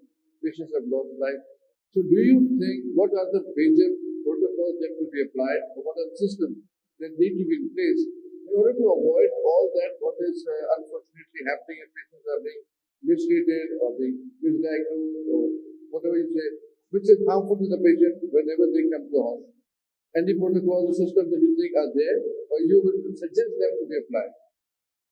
Ji, Assalamualaikum. Thank you, sir, for having us. Thank you for having us. So I work very closely with a lot of workflows with different kinds of healthcare providers, be them physicians or nurses. Now, in terms of reducing harm, there are different components to how you can reduce harm based on who the provider is. जैसे हमने आज की discussion में देखा है, the physician's perspective or the surgeon's perspective is very unique and different. They have different goals for the patient, be it their assessment, their diagnostics, the treatment plan. That is a vision which is dedicated to the physician. Where safety falls in, where measures fall in, where systems fall in to reduce harm in that pathway is separate. That is something that is addressed separately, that has different patterns, different safety measures. If we're talking about surgery, for example, something which may seem like a very simple process, but starting from when the moment the patient arrives in your clinic, what is being communicated, what is being documented, what is going on the record, what does the patient understand from everything the surgeon is saying? And in the event of a harm happening, was that harm pre-warned, pre-informed to the patient? Was it uninformed to the patient? What are accountability measures in place for the surgeon or for the providers? So, surgeons, for example, nursing is a completely different game. Nursing role is absolutely separate. They are more involved with the hands-on care of the patient in a time which is vaster than it is for the physician. How to reduce patient falls, how to prevent the patient from getting harm from regular activities while they're in the hospital setting, during mobilization, during eating. to prevent aspiration, for example, to prevent medication errors. What is the process of the medication cycle? उसके हमने कौन से metrics, accountability tools रखे हैं to make sure medication is being given safely? Also, being a physician, there are a number of times we are prescribing a medicine. A patient has got a problem. He says, for example, fala factor deficiency, yeah, I've got epilepsy. And when we are prescribing a medicine for that, not for that, for other reasons, we at times do not know whether this medicine will be harmful to that or is contraindicated to that. So at times we miss, because no doctor can have knowledge about every disease and what medicines can eradicate it. Do you think the use of e-prescription could be effective in that, or still the use of our own intelligence in that will be more effective? I think, sir, you have rightly pointed out, electronic medical record or e-prescription can help reduce it, magar it cannot eliminate it. Healthcare industry is supposed to be an industry which is far less regulated than many other industries like flying industry. People who are flying jets and airlines, they are far more meticulous in their approach, whereas the number of people suffering at the hands of medical error is far more. In USA alone, medical errors have become the third leading cause of death. Of them, there are 250,000 every year. Half of them are preventable. And sir, 250,000 makes it about 680 per day. That is like 1.5 jumbo jet going down every day. And look at the time, look at the method, look at the money that is being spent on airline safety compared to healthcare safety in our profession. So something we are doing is absolutely wrong, and it requires a paradigm shift.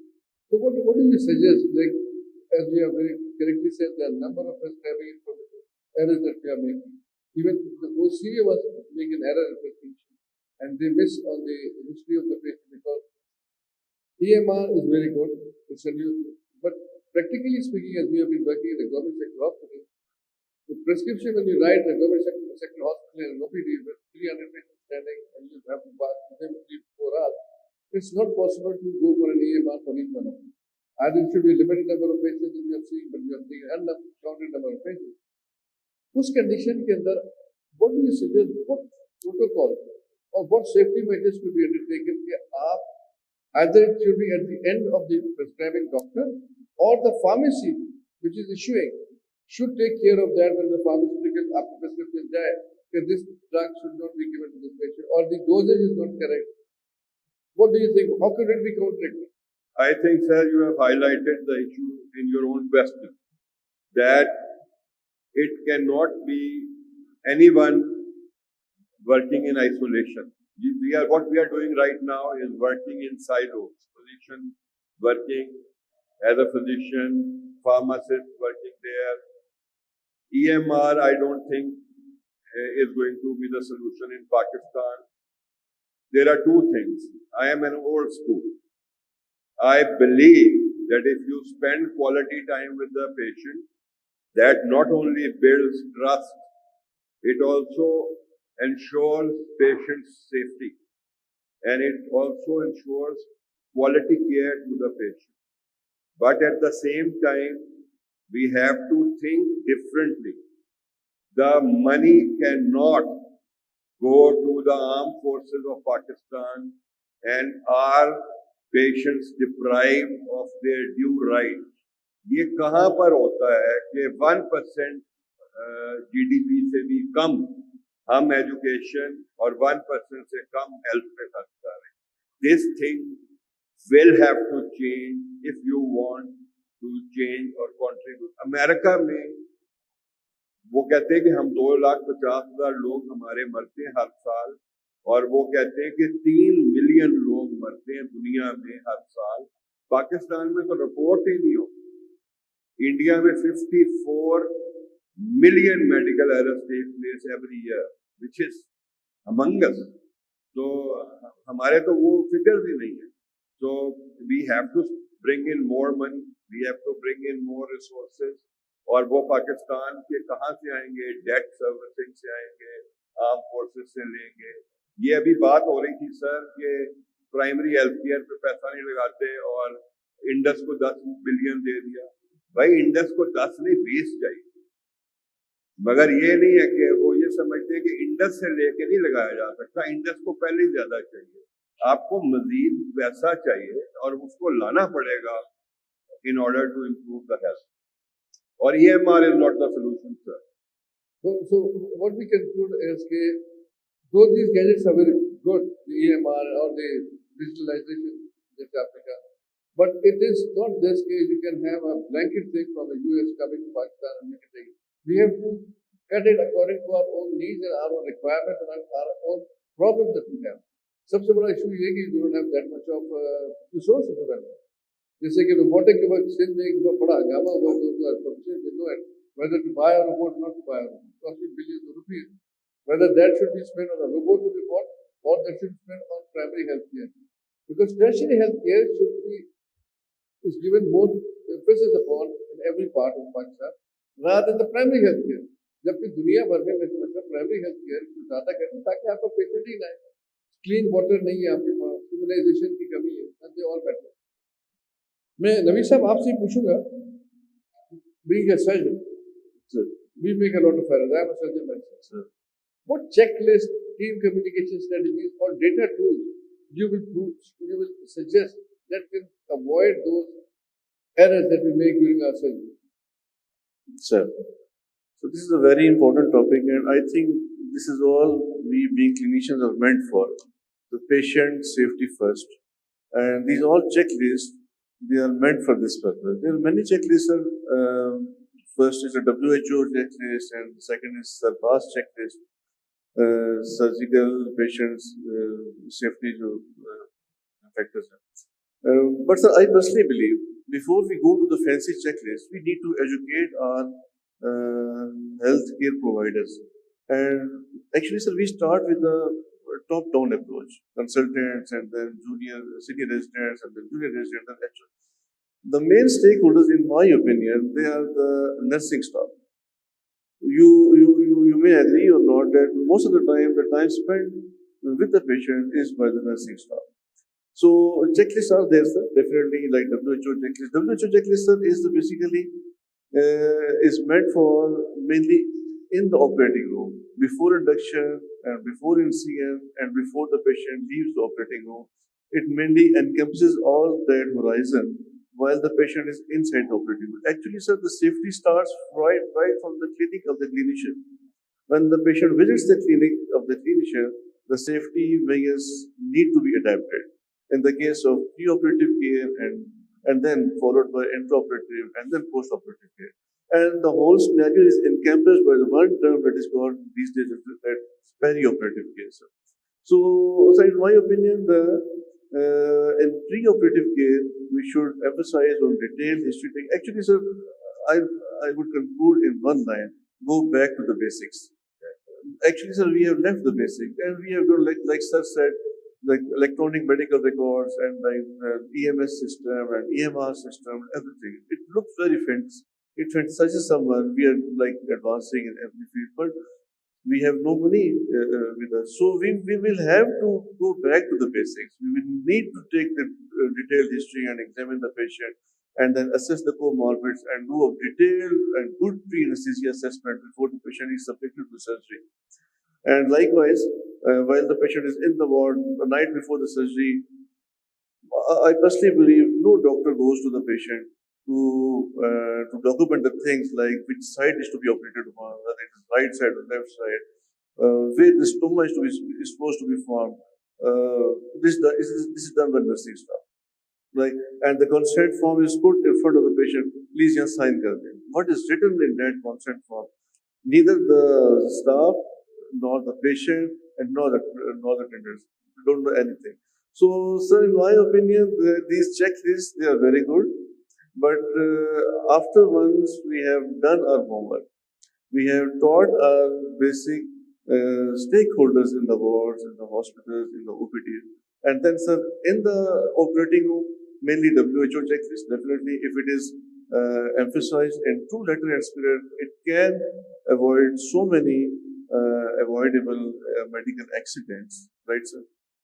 And then, obviously, post-operatively, in the theater, the main stakeholders are an anesthetist and then followed by the surgeon. And then post-operatively, again, the surgeon operates and he endorses the notes, and the whole night patient spends with the nursing staff.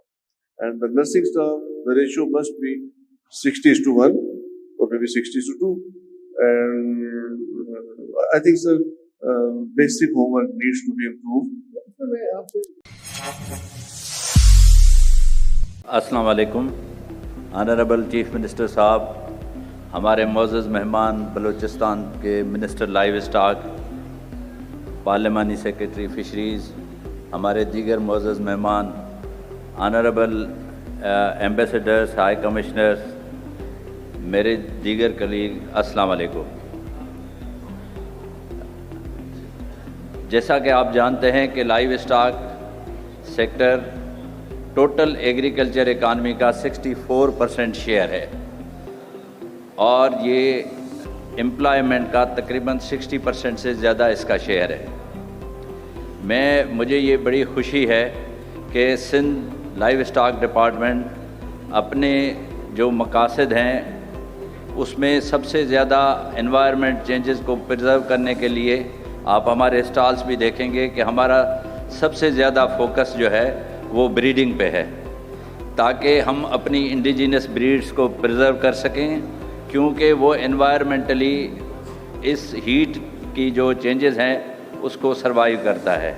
उसके साथ साथ मैं आपको ये बता दूं कि हमारा डिपार्टमेंट पोल्ट्री, क्योंकि पोल्ट्री सेक्टर में ज़्यादातर सलीम बलोच साहब को पता होगा कि प्राइवेट सेक्टर का बहुत बड़ा और कमर्शियल सेक्टर का है, लेकिन उसके बावजूद बैकयार्ड पोल्ट्री और पोल्ट्री फार्मिंग को जिद्दत के जैसे नए ट्रेंड्स हैं, ऑस्ट्रिच फार्मिंग है और दूसरी फार्मिंग्स है, फैंसी बर्ड फार्मिंग है, उसको इनकरेज कर रहे हैं। ये बताते हुए मुझे बहुत खुशी होती है कि यहाँ पे पोल्ट्री की सारी वैक्सीन्स और लाइव स्टॉक की सवाए एक वैक्सीन के FMD के वो हम यहाँ पे प्रोड्यूस कर रहे हैं। और ये मैं ऐलान करते हुए बड़ी खुशी महसूस करता हूँ कि सिंध गवर्नमेंट की सपोर्ट के साथ इस साल हम FMD की पैकेजिंग जो है वो स्टार्ट करने जा रहे हैं। हमारी चाइना और टर्किश गवर्नमेंट के साथ एक MOU हुआ है और अगले साल से हम उसको प्रोडक्शन में लेके जाएंगे।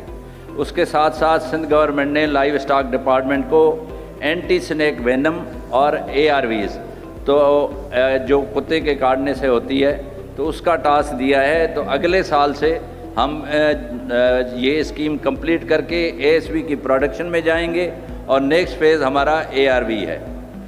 मैं यहाँ पे ये बताता हुआ खुशी महसूस करता हूँ कि एक्वा कल्चर की तरफ आप जाएँ तो श्रिम्प फार्मिंग में आप हमारे सिस्टर प्रोविंस से सुनते होंगे कि उन्होंने काफ़ी प्रोडक्शन की है, लेकिन ये मुझे खुशी महसूस होती है और CM साहब को आगाह करना चाहता हूँ कि इसकी जो नेपुला है, बच्चा है, वो सिंध गवर्नमेंट ने उन्हें गिफ्ट किया था, पंजाब गवर्नमेंट को और बकाया को हमने गिफ्ट किया। उस पे उन्होंने मुख्तलिफ प्रोविंस पे तहकीकात, और ये भी मुझे बताता हुआ खुशी होती है कि फ़िशरीज़ की एक्सपोर्ट सबसे ज़्यादा 500 मिलियन के अराउंड वो सिंध और बलूचिस्तान से होती है, क्योंकि सिंध और बलूचिस्तान का समंदर साथ साथ है। उसके अलावा हमारे जो भी स्कीमें हैं, जैसे मिनिस्टर साहब ने हाईलाइट किया कि हमें सिंध गवर्नमेंट की सपोर्ट है, तो मैं इन अल्फाज के साथ आपका शुक्रिया अदा करूँगा। आप ये देखें कि ये पब्लिक प्राइवेट पार्टनरशिप का एक मॉडल है। आप हमारे स्टॉल्स भी देखेंगे, और क्योंकि हमारा फोकस ब्रीडिंग पे है, तो उसमें छोटे जानवर हैं, कैटल है और बफेलो है, लेकिन अगर आप उसके बराबर में जाएंगे तो प्राइवेट सेक्टर में जो क्रॉस ब्रीड्स हैं, जो कुर्बानी के लिए हैं, तो ये एक्चुअली जो कॉन्फ्रेंस है या ये जो शो है, ये पब्लिक प्राइवेट पार्टनरशिप का एक मुंह बोलता सबूत है, जिसमें हमेशा बिलावल भुट्टो चेयरमैन और हमारे मुराद अली शाह साहब को क्रेडिट जाता है, जिन्होंने पब्लिक प्राइवेट पार्टनरशिप को बहुत इनकरेज किया। मैं इसके साथ आपका शुक्रिया, thank you very much.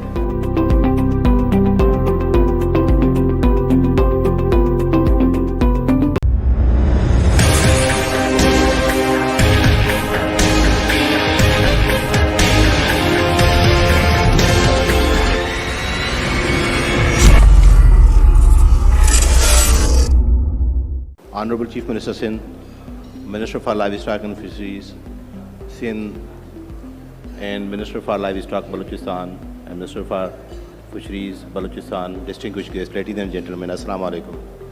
So this is a short presentation of the departmental activities कि डिपार्टमेंट ने मेजर क्या अचीव किया है अभी 2-4 सालों के अंदर जो आपका माशाल्लाह ये दौर रहा है पाकिस्तान पीपल्स पार्टी का उसमें. नेक्स्ट.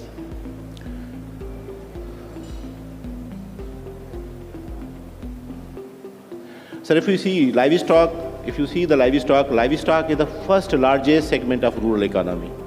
क्योंकि एग्रीकल्चर से ज़्यादा लाइवस्टॉक का रूरल इकोनॉमी कंट्रीब्यूशन है, 60% लाइवस्टॉक है, 61%. It's a second largest sector of whole economy. अगर इकोनॉमी एज अ होल देखा जाए पाकिस्तान की तो सेकंड लार्जेस्ट सेक्टर. और हमारे पास जो लाइवस्टॉक अवेलेबल है वो है 225 मिलियन हेड्स इन पाकिस्तान. तो we become the world's third largest herd of having a livestock. और फिर व्हाट वी प्रोड्यूस मिल्क जो है हमारा दुनिया के अंदर 4 मरतबा यानी we are on the 4th number producer of milk and we are having the whatever we export that's the 5th largest export in out of Pakistan. Next. चलाते जाए. सर हमारे पास तकरीबन 1200 के करीब क्लिनिक्स हॉस्पिटल्स हैं, सीमेंट प्रोडक्शन यूनिट्स हैं, उसके अलावा वैक्सीन प्रोडक्शन यूनिट्स हैं.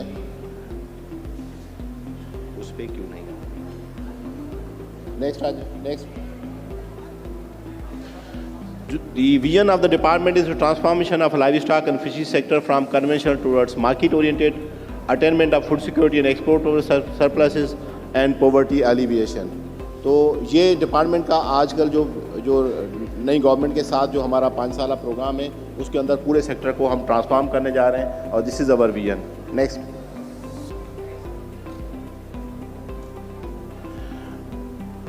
ट्रांसफॉर्मेशन के लिए सर सबसे अहम जो है वो लाइव स्टॉक ब्रीड को इम्प्रूव करना है. तो उस वजह से हमने एक तो ये कि Sindh livestock breeding authority establish की हुई है जिसके यहाँ पे स्टॉल भी है. हाँ. उसके अलावा तकरीबन सर हमने अभी जेवी एग्रीमेंट किया हुआ है that's a 2 million cement doses procurement for live stock ताकि हम हर साल 2 मिलियन के हिसाब से हम 5 साल में कुछ प्रोग्रेस कर सकें. We are also procuring high yielding bulls के जो बुल्स हैं वो हाई यील्डिंग बुल्स जो है वो आ जाएँ. और 3 सीमेंट प्रोडक्शन यूनिट्स हम इसमें एस्टेब्लिश करने जा रहे हैं. नेक्स्ट.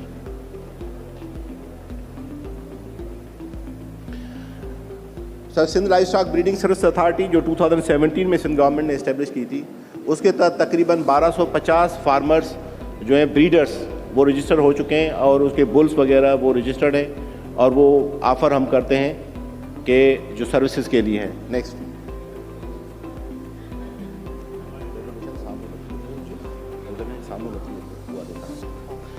सर इसके अलावा जो अभी हमने बात की थी कि Sindh institute of animal health आपने माशाल्लाह संगे बुनियाद रखा था. 2018 में सिंध असेंबली ने बिल पास किया था.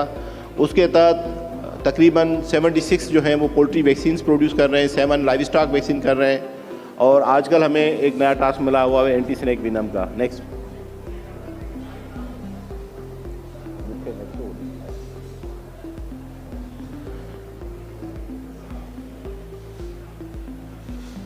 सर लंपी स्किन डिजीज़ आई थी, बहुत ज़्यादा प्रॉब्लम था, वो भी माशाल्लाह लाइव स्टॉक डिपार्टमेंट ने खुद वैक्सीन इसकी डेवलप की और अभी लंपी स्किन डिजीज़ हमारी कंट्रोल में है. नेक्स्ट.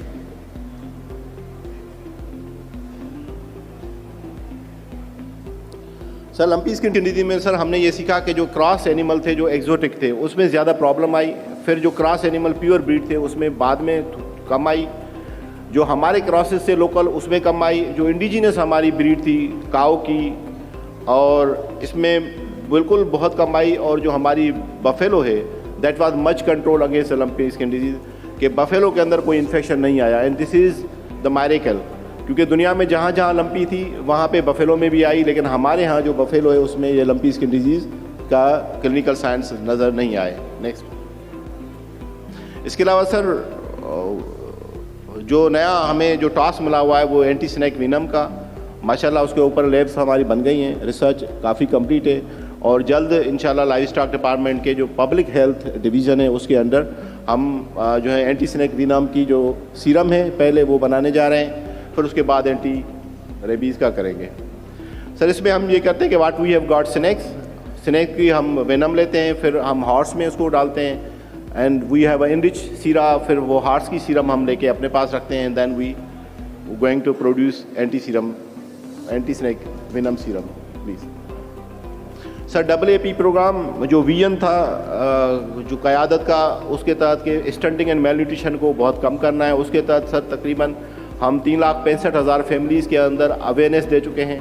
उसके अलावा तकरीबन 33,500 को गोट्स और चिकन दे चुके हैं। इस प्रोग्राम के तहत सर 1,20,000 फैमिलीज़ को जो उनका लाइव स्टॉक है उनको वैक्सीनेशन, ड्रेचिंग सर्विसेज सब हम देते हैं। Next sir, this is a new world bank assisted project under which we have to develop about 750 cooperative, उसमें 300 meat value dairy value chain के कोऑपरेटिव हैं, 180 मीट वैल्यू चेन के कोऑपरेटिव हैं, और एक्वाकल्चर फिशरीज़ के 100 जो है कोऑपरेटिव हम इस्टेब्लिश करने जा रहे हैं, and then women led cooperative 70 के करीब वो होंगे।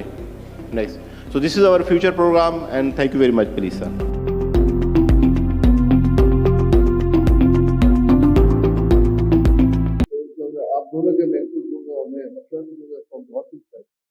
I think as a professional, medical professional myself, we are the least accountable people. We make errors in our practice, we make errors in the hospital, we make errors in diagnosis, and nobody is accountable. हमारे जो patient है, मेरा जो experience है, they are so thankful to you even if the patient dies. ये कहते हैं अल्लाह की मर्जी थी डॉक्टर साहब, आपने तो बहुत मेहनत की। उन्हें ये नहीं पता कि मेहनत जो है वो गलत हुई है कैसी हुई। They are always thankful to you, 99% of them. Maybe 1% of them they don't. Don't you think a medical audit should be done in every hospital regularly, honestly? And that should be published. And I remember when I was working as a registrar in UK, Bristol के अंदर audit हुआ, पता चला जी cardiac surgery में इनका जो mortality rate है पूरे UK में सबसे ज़्यादा है। They stopped cardiac surgery in Bristol Hospital. In February में रोक दी। They asked the cardiac surgeon to go for a refresher course, improve the capacity, come back and start it again. Unfortunately, we are not accountable. So, how do you suggest hospital ki kaise accountability kare? So many errors are done in the hospital, patient passes away. They even sometimes they complain, but they cannot do anything. Diagnosis के अंदर होता है दवाइयाँ, आप medicine pharmaceutical वाले दवाइयाँ गलत मिलती हैं। अभी आपको पता ही होगा कि मेडिसिन विड्रॉ की है गवर्नमेंट, डी ड्रैप ने कितनी सारी मेडिसिन विड्रॉ की है बिकॉज वो पूरे के पूरा जो आपका सीरियल नंबर था उसकी मेडिसिन गलत थी, उसके अंदर रेशियो गलत था। And we are not accountable. What has been done, nobody has been punished, neither a pharmaceutical company nor a hospital nor a doctor. तो आप लोग इस पे क्या टेक है सर? मैं आपसे शुरू करूंगा and then we'll go to everyone. I would like to share an interesting statistic with your permission from USA. When they started this audit, supporting your point,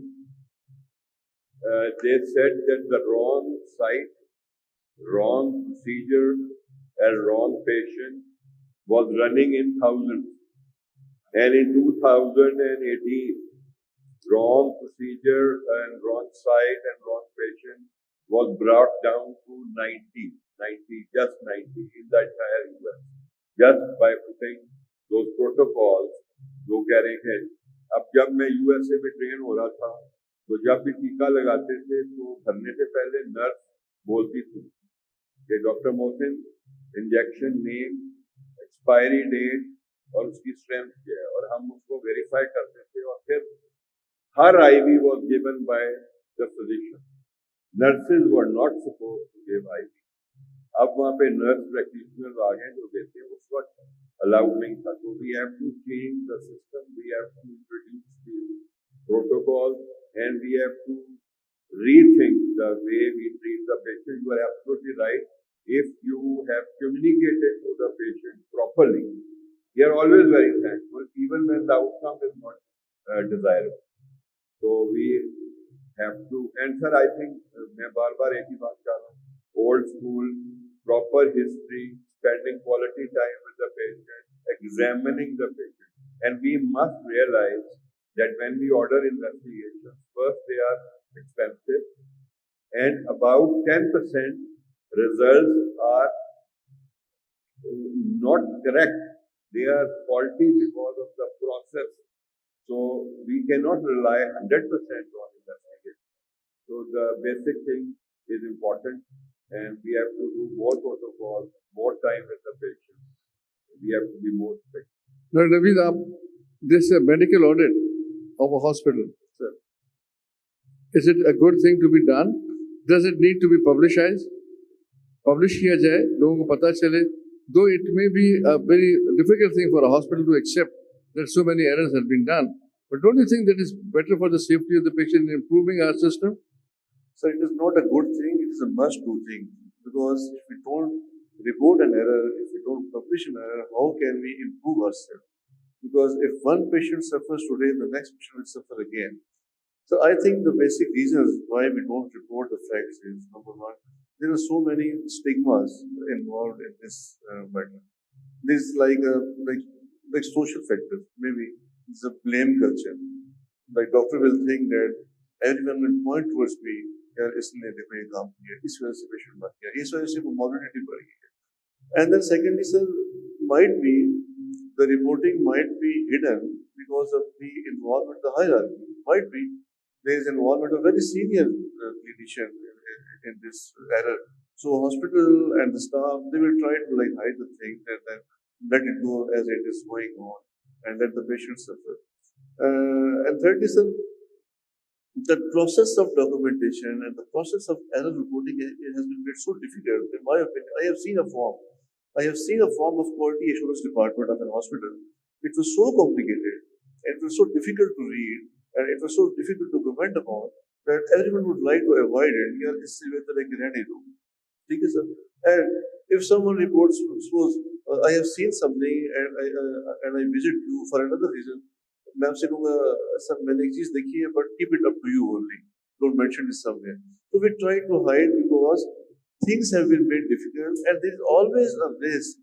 In the back of mind there is always a fear of the litigation that I may lose my job and then it will act as a stigma for me for the rest of my life. So sir, until and unless we don't report the fact, how can we improve ourselves? Because there is always a room for improvement. And if you don't accept it, we cannot progress. It's a must do. समझ आप ये बताएं कि आप digitalisation के ऊपर emphasise कर रहे हैं, आपने सिमुलेटर्स बनाए हैं for childrens, for new youngsters to learn over them. Do you think कोई आपके पास ऐसा एआई है, कोई ऐसा डिजिटलाइजेशन टेक्निक है जो कि इन एरर्स को, जो कि हम कहते हैं कि मेडिकल ऑडिट के अंदर सपोर्ट कर सकते हैं और वो सपोर्ट कर सकते हैं सिस्टम को to overcome these errors that we are doing? Do you have any system like that? Sir, West में एक term इस वक्त evolve हो रही है, that's called digital health auditor. Digital health auditor currently it is very initial stage, but what it will do the health auditing real time, means from prescription. जैसे कि आपका पहला सवाल था कि हमें इसको ना सिर्फ हॉस्पिटल में, क्या हमें इसको केमिस्ट के पास भी इम्प्लीमेंट करना चाहिए. So it will be connected all over the touch points of the patient, from taking the appointment to doctor, to medicine, to therapy at home. All the touch point will be monitored through the digital health auditor. That digital health auditor would be an AI agent, an AI tool, comprehensive AI tool with all the data of the patient, complete history, all the data of the medication. जैसे अभी आपने बोला कि कुछ medications जो थी वो expire हुई थी, उनकी serial number, तो उसमें all the data of the medication from the factory, all the medication, all the history of the patient, all the history उस डॉक्टर की जो प्रिस्क्राइब कर रहा है, कहीं वो अपने किसी ऐसी मेंटल स्टेट में तो नहीं है. सो मैंने इसको रिसर्च किया था and what I believe, I am very hopeful कि it's a matter of time कि अभी करंटली हम पाकिस्तान में जो इश्यूज फेस कर रहे हैं, I think in next 10 year और 15 year these all issues will be eliminated. हमारे कुछ और इश्यूज होंगे उस जमाने के AI को लेके, कुछ और चैलेंजेस होंगे, कुछ और थ्रेट्स होंगे, आई रादर से. बट ये जो हमारे करंट इश्यूज हैं, it's a matter of time, क्योंकि technology adaptation is very fast. Even in Pakistan you can see कि जब आईफोन वहाँ यूएस में लॉन्च होता है तो आईफोन यहाँ भी आ जाता है. दो इन हेल्थ केयर, जैसे सर ने बोला कि हमारी बजट्स वगैरह कम है और हम उस तरीके से जो है वो इम्प्लीमेंटेशन नहीं कर रहे हैं. हमारे पास एक centralize EMR system for the countrywide नहीं है अभी तक unfortunately, but I think it's a matter of time. Technology will be evolve, technology will be implemented, and this digital health auditor will be the answer of so many problems. That's what I believe. Hope I answered the question. Dr. Mehma, being a pharmaceutical representative, I'll just ask you one thing. कि जैसे हम medicine की बात कर रहे हैं कि doctors की ऑडिट होना चाहिए, उसको जो है पब्लिश होना चाहिए, क्या आपकी फार्मास्यूटिकल इंडस्ट्री के अंदर कोई ऐसा सिस्टम है? रेगुलेटेड तो आप कहेंगे है, आप ड्रैब से रेगुलेटेड है, लेकिन the prime minister was so upset yesterday कि उन्होंने कहा है कि ड्रैब का नाम ड्रग रेगुलेटरी अथॉरिटी की जगह डिले रेगुलेटरी अथॉरिटी की जाए, कि जो चीज़ दी जाती है, तो प्राइम मिनिस्टर सेड कि I am so upset with that drab. So I am not going to the details of that. लेकिन मेरा ये पूछना है कि कोई आपकी अपनी फार्मास्यूटिकल कंपनी का कोई कोड ऑफ कंडक्ट है, कोई ऐसी चीज़ है कि आपके यहाँ कोई pharmaceutical company if makes an error और something like recently it has been done, तो आप लोग अपने ओन पाकिस्तान फार्मास्यूटिकल एसोसिएशन की प्लेटफॉर्म पर कुछ करते हैं, पब्लिक अवेयरनेस के लिए कुछ करते हैं लोगों को? क्योंकि मैंने नहीं कभी देखा कि कोई आपकी तरफ से कोई ऐसा पब्लिक के लिए आया हो कि जी फला मेडिसिन जो इसकी साइड इफेक्ट्स हैं, इनको ना यूज किया जाए, या ये मेडिसिन, वो तो गवर्नमेंट को ड्रॉ कर ले तो अलग बात है. Do you have any code of conduct for this? Sure. Okay. Luckily, pharmaceutical companies, especially who are going in the international market, they have to comply with certain regulatory requirements, of course. और हमारे पास regulatory requirement है, लेकिन of course the pharmaceutical companies have been getting away with it because the enforcement was not as such. But over a period of 1 decade, especially in the last 5 years, DRAP regulation for pharmaceutical companies have been very stringent. So yes, of course, we do have a system. What I can always, I would not be able to comment on what other pharmaceutical companies are doing, but I would be able to comment on what protocols and procedures which we have adapted in our pharmaceutical companies, due to which we were able to get WHO certification. And I think Pharmivo is the only company which has gotten WHO certification globally for 2 of its molecules. So I think वो मैं practices जरूर share कर सकती हूँ जो हम करते हैं. So regarding pharmacovigilance, yes, the drug inserts which we have for our patients, we do have a reporting email address. We do have an online. Yeah, sure. Okay. So we do have an online reporting system where a patient, irrespective, can report. And in the last 10 years, it's been like 11 years since this system has been established in Pharmivo. We have reported our ADRs to the DRAP, but unfortunately, the number is not that high that we can actually detect a signal so that it can be of any value. But we do have our 3,000 field force trained on pharmacovigilance, starting from Karachi to Mardan. So yes, we do that. We have our protocols. I would disagree with ma'am with due deference. I will quote incidents which occurred in Lahore. The year was 2011, and the Lahore was seeing the highest epidemic of dengue anywhere in the world. And we had about 400 or 500 deaths, and I was working in Services Hospital as head of the medical unit, one of the units. So we started receiving patients who were very similar to dengue but no fever, and they were having low platelets and they were dying. And even the platelets were not very low. So what transpired after 2 or 3 months was they were all people from Punjab Institute of Cardiology, which is beside us. They were all receiving isosorbide nitrate medicine produced by IFROZ, and they were all dying because somehow they had put pyrimethamine in those, and they were dying of bone marrow failure. And it took us many weeks. We found out that it was responsible. So all drugs were withdrawn from PIC pharmacy, and then they were sent. Pakistan में there was no system, और अभी भी नहीं है. We find out कि क्या वो pyrimethamine was diagnosed in UK, और फिर उन्होंने हमें बताया कि इसका ये एंटीडोट है, वो हमने दिया. तो अनफॉर्चुनेटली कोई सिस्टम है नहीं अभी तक. मैं आपसे बिल्कुल एग्री करूंगा. मेरा मकसद ये था कि कोई ऐसी वेबसाइट नहीं है आपकी फार्मास्यूटिकल कंपनीज की कि उसको आदमी विजिट करके देखे कि भाई इसके अंदर कौन कौन सी दवाइयों में रिएक्शंस हो रहा है। कोई आप इंफॉर्मेशन पब्लिक को नहीं देते। और अब जैसे आपने एक कंपनी का जिक्र किया कि इनकी वजह से थोड़े लोग नहीं मरे, सैकड़ों में लोग मरे, जो आप बता रहे हैं। क्या हुआ? क्या हुआ? कुछ नहीं हुआ। और 10 साल बाद वो कंपनी दोबारा चल पड़ी है सर। कुछ नहीं हुआ। Sir, can I, तो वही मैंने आपसे कहा कि हमारे can I also add on? नहीं। Not differing to your opinion, not conflicting that, but we have to look at from the different tangent as well. The case which you're referring of PIC, of course, everyone remembers that it was, if I remember the numbers right, it was given to 40,000 patients, if I'm not wrong, and 100 died, and they were not able to be identified for over a period of 1 month. Now, yes, the cross-contamination was there. It was a local pharmaceutical company. They were penalized as well. The whole team was fired because of that case. And the case went into the High Court as well. But we also need to look on, I think the people working in that pharmaceutical company responsible. Ji, sir?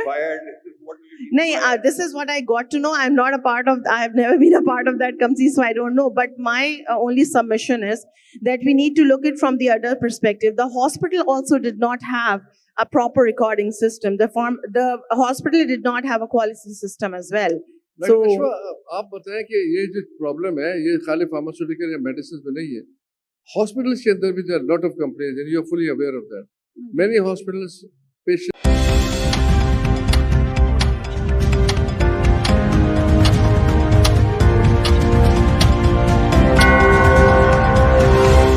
It's 12 p.m. I would like to call Dr. Somia Iqtidar. She is a physician by specialty, a faculty at the King Edward Medical University and Mayo Hospital, General Secretary of the Pakistan Society of Internal Medicine with contribution to multiple public health projects in Punjab and across the country.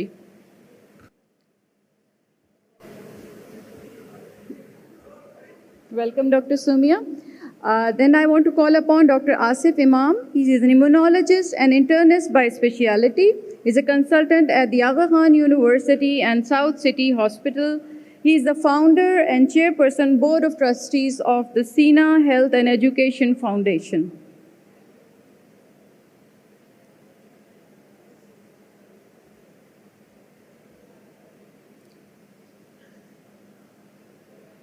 Welcome, Dr. Asif. Next, I would like to call upon Mr. Javed Ali Jagrani. He is an officer of the Pakistan Administrative Services, currently leading and transforming the People's Primary Healthcare Initiative in Sindh as its CEO. If Professor Javed Akram is here, sir, Assalamu Alaikum. We'd like to invite Professor Javed Akram to please join us on stage. Sir, last seat. He is Vice Chancellor of the University of Health Sciences, the President of Pakistan Society of Internal Medicine. He has served as the Caretaker Health Minister of Punjab, and he's a former VC of ZEBMU and has over 40 years of experience in the health system of Pakistan. I welcome all our esteemed panelists to this session, a very key session and the first session of this Health Expo on the global primary health care and the universal health coverage and where we stand. Pakistan is committed to achieve the Sustainable Development Goals by 2030. And today in July 2025, it is a critical moment to discuss the SDG 3, which is the health goal of achieving universal health coverage through primary health care. The theme of this conference, the Global Collaborations for Better Health, reflects the SDG 17, which is the goal of multi-stakeholder partnership. With this preamble, I would like to request Professor Javed Akram Saab. Sir, from your vast experience of academics and the health system, please enlighten us on the lacunae and the bottlenecks in the two key areas, the health policy and the curriculum. The National Health Vision 2025, what it was able to achieve, the upcoming National Health and Population Policy, how it will help us achieve the SDGs, and the impact of devolution, especially in the context of the curricular reforms required for bridging the HR that can support us in establishing the universal health coverage. एक ही policy को आगे implement करे, बजाय इसके कोई नई policy बनाए, पहले अंडू करे। तो मैंने उन्हें कहा कि जी आपने ही ये ऑल पार्टीज कॉन्फ्रेंस कराई थी टेररिज्म की, और तब उसके खातिर खा रिजल्ट आए थे। अब आप ही ये मीटिंग बुलाएं तो वो हंसने लग पड़ेगा, ये तो हमारा काम ही नहीं है। मैंने कहा जी काम तो आपका है या नहीं है, लेकिन आप ही कर सकते हैं कि all stakeholders, all parties, opposition, government, everybody, army themselves, because they are in government also, so we should all agree to a health policy, irrespective, और 50 साल की हेल्थ पॉलिसी दे दें कि जो आए अपना हिस्सा डाले, उसमें चेंज ना करे। So that is the only way I think that Pakistan should go. Thank you, Dr. Javed. In the interest of time, I have to cut you a little short. So wonderful points by Dr. Javed Akram, that policy is really not the problem. It is mostly the issue of implementation, and short-lived policies do not work. They should be long-term policies which should be applied across the country by all politicians and all governance that come in. Next, I would like to request Dr. Khalid Shafi Saab. You have been spearheading many public health initiatives on your platform of the PPA, and especially in the childhood immunization category, and as the chair of the mark-e-haq. So what are some of the main health and social issues that are causing these not so good indicators in child health, and how our current immunization program and the upcoming vaccines can achieve universal immunization coverage? And one key question is, what is your expectation as chair of mark-e-haq? I would like to ask you, what is your expectation for polio and measles eradication in Pakistan? This is a very key thing. Thank you. You have asked three things each of which needs special attention and answer. First is the health indicators. Regarding the health indicator, although there is some improvement in the health indicators, our physical age has now in the 60s, it was in the 50. Our infant mortality rate was 126, now it is in the range of 67 and 80. Lekin, in spite of this, the rate of progress is not proportionate to the efforts. First of all, the efforts are only done in the curative side. Our health policy, health budget is mainly directive towards the curative side. Look at the budget of the Sindh in this year. Out of 350 billion approximate budget, only 16 billion is allocated to PPHI. This approximate figure, which covers 70% of the primary health care of the Sindh. And only one hospital, SIUT, is given 18 billion, Indus is given 10 billion, a new hospital is built with 10 billion Larkana, and there is so much distribution of the funds all around. But for the primary health care, which is the basis of the health foundation, is so much neglected. Number one part is that. So, Dr. Javed Akram has rightly said that the government and the leaders are only interested in achieving the things. Today, if you immunize a child, the benefits will be evident over the next 20, 30, 40 years. If you counsel a mother about the breastfeeding, the result will come later. But if you make a heart transplant, kidney transplant, it will be very attractive to the people. One thing is that. So our health indicators are not improving as they should be. There was a plane crash with the PIA 2-3 years back. Now the people still remember. There is a plane crash of the Air Blue and other airlines, people remember. But daily, equal to 2 jumbo jet passengers number, children are dying in Pakistan. But attention is not being given to that. We have prepared a costed action plan for the newborn survival. Government have, Dr. Javed has rightly explained everything. We worked 2 years for making a strategy for improving our newborn mortality, which is the worst in the world. But the costed action plan is there, but it is not being implemented. Still, the government main focus is on the curative medicine, which gives early results. But this primary healthcare foundation will give later results in a long run. So this is a neglected part.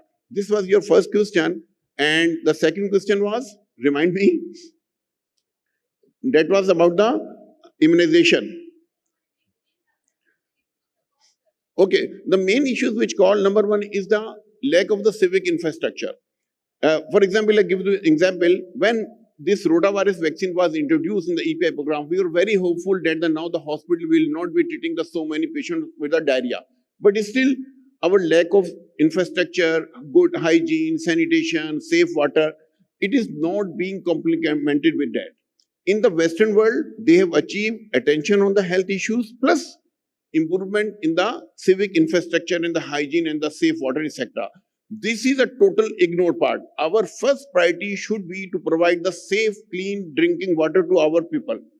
There is no plan for that at all. Even the water is not there sufficient. So one factor is that.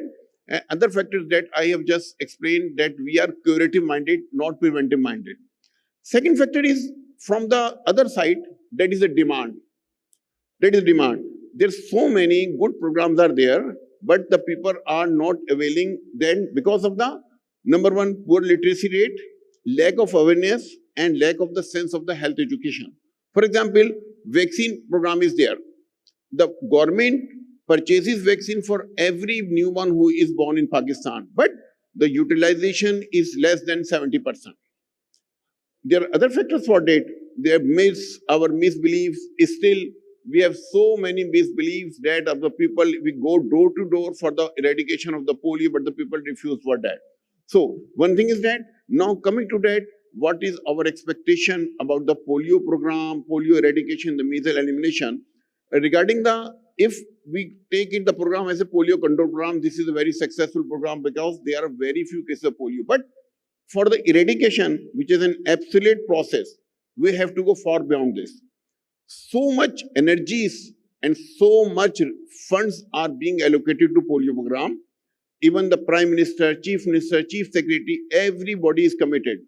The Commissioner, Deputy Commissioner, Assistant Commissioner, Police Force, everybody is supporting to this program. But because of the misbelief of few thousand parents, still the virus circulating. But still, we have no option. We have to eradicate the polio because the whole world is looking after us. And we have not this option that we can ignore this. It's about the polio. Second is the measles. Measles is a killer disease. We, the pediatricians, know very well this is the worst of all the vaccine preventable diseases because it has significant incidence. Unfortunately, it can be easily prevented just with 2 doses of the vaccine. First dose is given MR vaccine at 9 months, second at 15 months. But our coverage, which starts in the range of 80-85% at birth, drops to less than 70% by the 9 months of age. And this figure is complemented by the high vaccine coverage rate in the Punjab and Azad Jammu Kashmir. If we come to Sindh, it is 69%. If we go to KPK, it is 60%. And if we go to Balochistan, it is 29% coverage only. So, but the situation is so disheartening on one side. On the other side, it is not that we, the health provider or the public health specialist, we have not given up. We are still raising our voices, and whatever places at the policy level we are working, we are trying best to overcome this situation. I give you just this example regarding the NITAC. NITAC is not an executive body. It is a group which is formed by the government of Pakistan to give the policy guidelines regarding the immunization to the EPI and the Ministry of Health. Regarding in my tenure, in the last 2 years, as a chair, what we have achieved, number one, on the top of that, we have included human papilloma cervical cancer vaccine in our EPI program. This is a great gift to the female children of Pakistan. Every year, 5,000 women who are suffering from the cervical cancer die because of that. We will be saving their lives. This is a great achievement, and this HPV will be rolled out in the Punjab, Sindh, AGK, federal area on the 15th September. Every female girl from 9 years to 14 years of age will be given this vaccine, and from the 1st January 2026, it will be included in the National EPI program. In the start of the 2025, KPK and Balochistan also will have the similar campaign. This is one achievement we have done to overcoming the measles, this so much high rate of the incidence of the measles. There are many suggestions.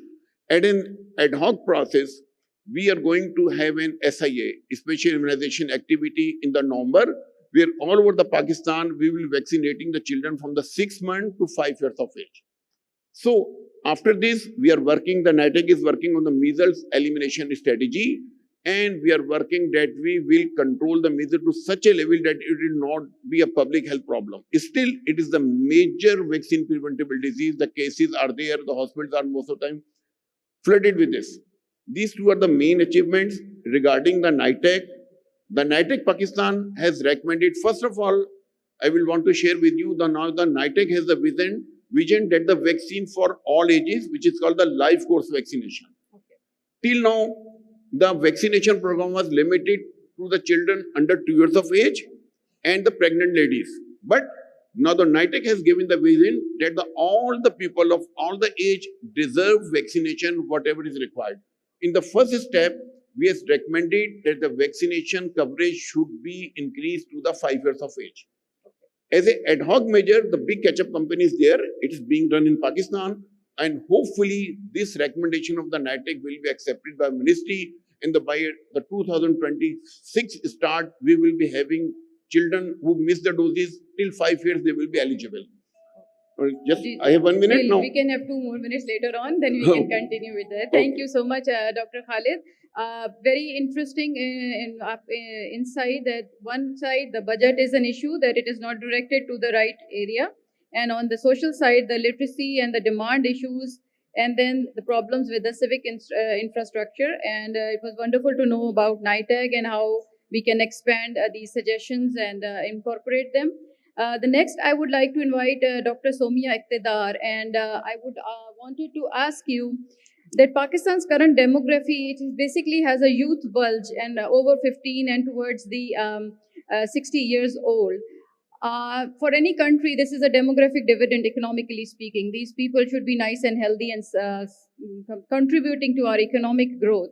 However, in Pakistan, this age group is suffering from increasing prevalence of non-communicable diseases like diabetes and high blood pressure. And as they grow, they will not be able to contribute economically the way that any country can actually benefit from this. So what is your view about the preventive and gatekeeper role of primary healthcare as compared to the curative focus that we currently have in our country? And then how do you see that in this aging population, is the health system ready to cater to them?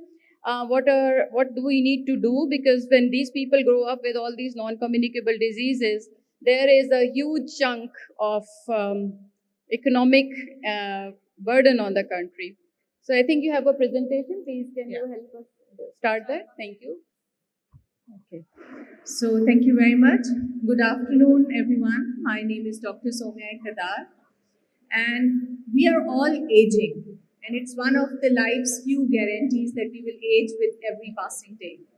But as communities live together, are we truly ready for what this means, aging-related issues? So today we'll try to cut noise. We'll talk real challenges, real solutions, and how primary healthcare must lead the charge for true universal health coverage. So let's get started. So let's talk about numbers, because they tell a critical story, right? So Pakistan has 16.5 million people aged more than 60 years. And that's nearly 7% of us. But look ahead. By 2050, that number rockets to 40 million. That's 12% of our population and almost double of today's reality. So there are two urgent details. Women, especially over 80, vastly outnumber the men. And it's not just that it is in the cities, it's hitting the rural communities hardest, where care is hardest to reach. And this isn't a future problem. It's unfolding right now, today, because in clinics, we see a lot of old age patients with multiple comorbidities, and not only in clinics, but in rural health centers as well. So why is aging accelerating? This is the question, and this powerful trend tells us the story. So first, we are living longer. So life expectancy, it jumped from 60 years, which was in 1990, to over 70 today. But secondly, fertility rates are also different. from 6+ children per woman in 1990 to under 3 today. Fewer babies, but longer lives, and this is an aging tsunami.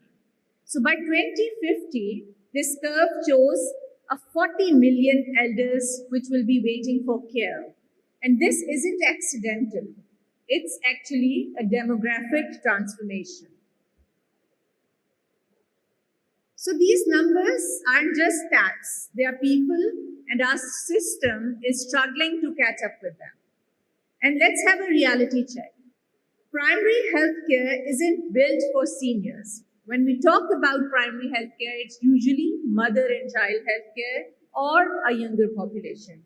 No geriatric training, no tailored services. And over 60% of our older, we all know that they battle chronic diseases like diabetes, hypertension, ischemic heart disease, and increasing number of hepatitis and renal disease as well. So problems are emerging and increasing.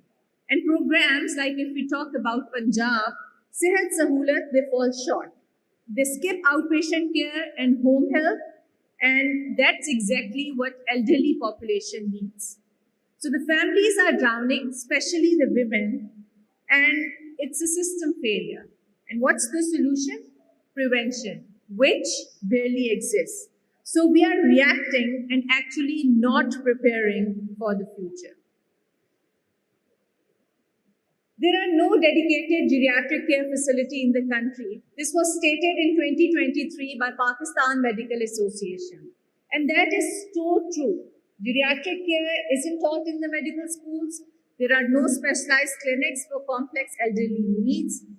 There is no structured training for post-graduation in the geriatric care as well.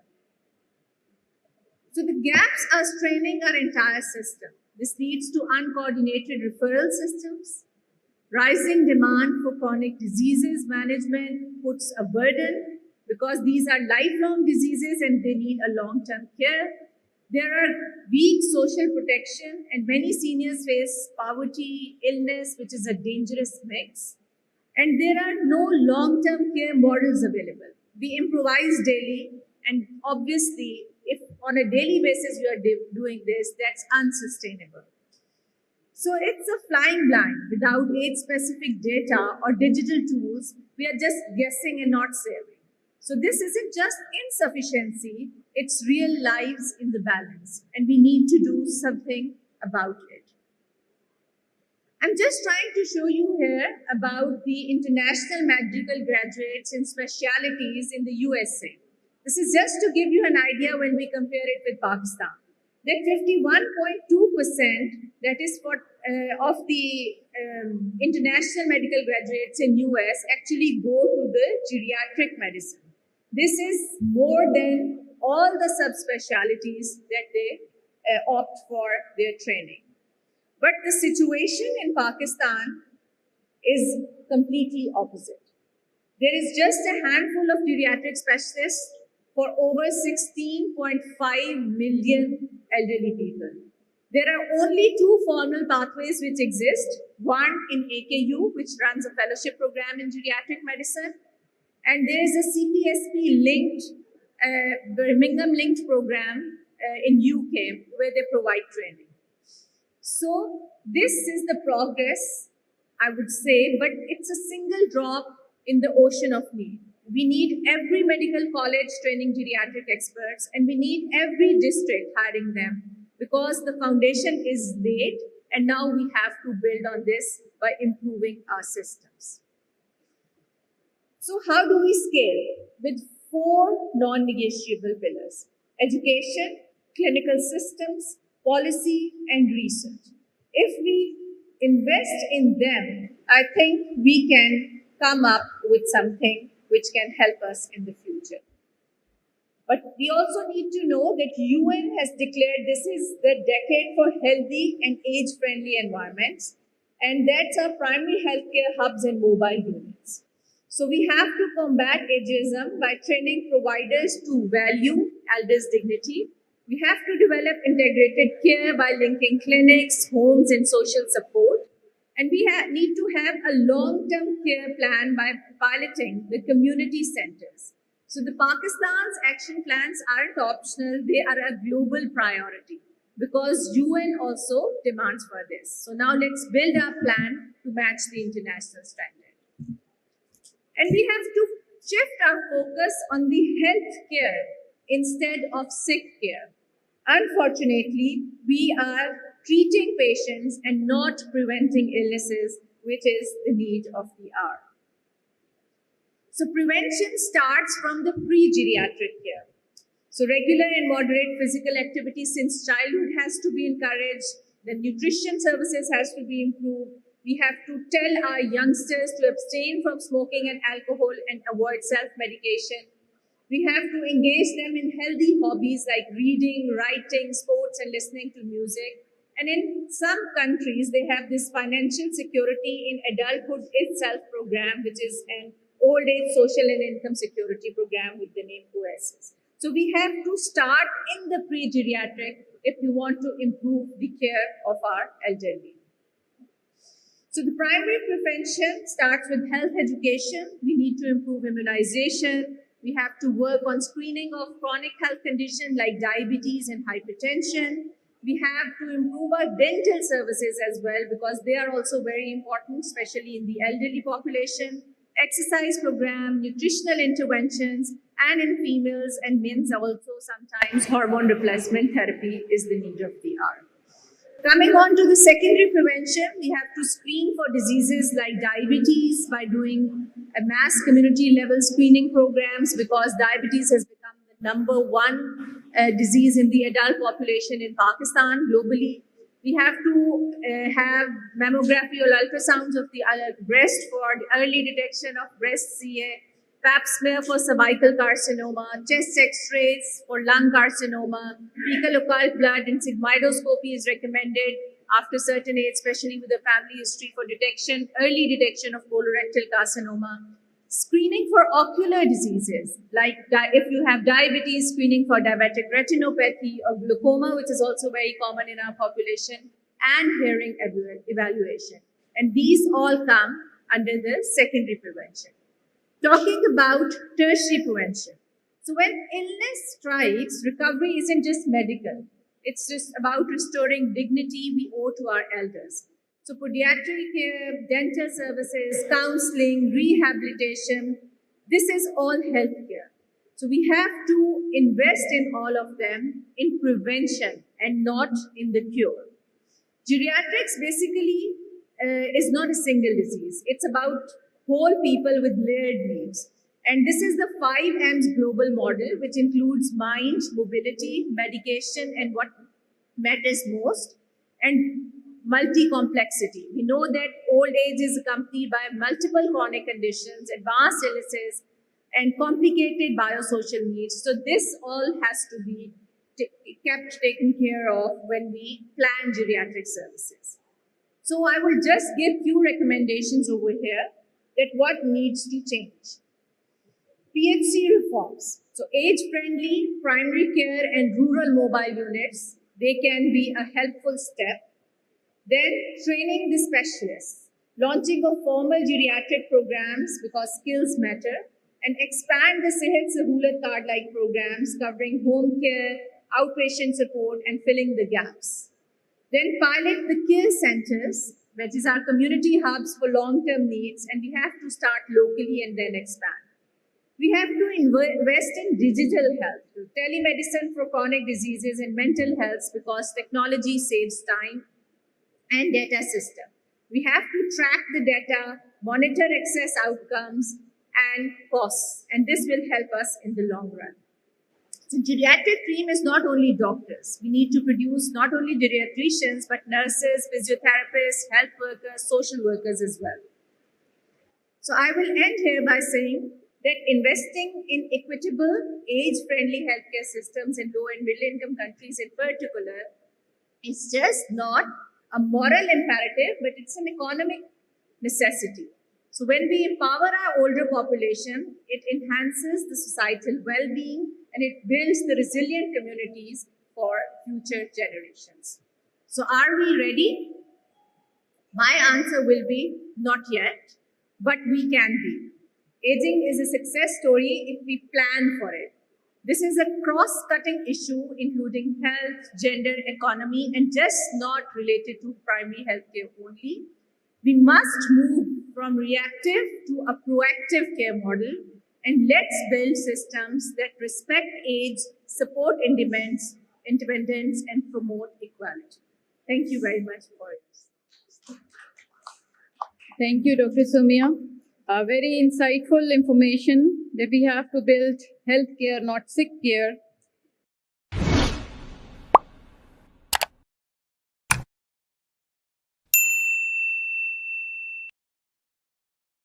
बिस्मिल्लाहिर्रहमानिर्रहीम। शुरू अल्लाह के नाम से जो बड़ा मेहरबान निहायत रहम वाला है। अर्रहमान, वो जो निहायत मेहरबान है। अल्लमल कुरान खलक़ल इंसान, तालीम फरमाई उसी ने कुरान की, पैदा किया उसी ने इंसान को। अल्लमहुल बयान, सिखाया उसी ने, बोलना उसको। अश्शम्सु वल क़मरु बिउस्बान, सूरज और चांद पाबंद है एक हिसाब के। वन्नज्मु वश्शजरु यसजुदान, और झाड़ियां और दरख्त उसको सजदा कर रहे हैं।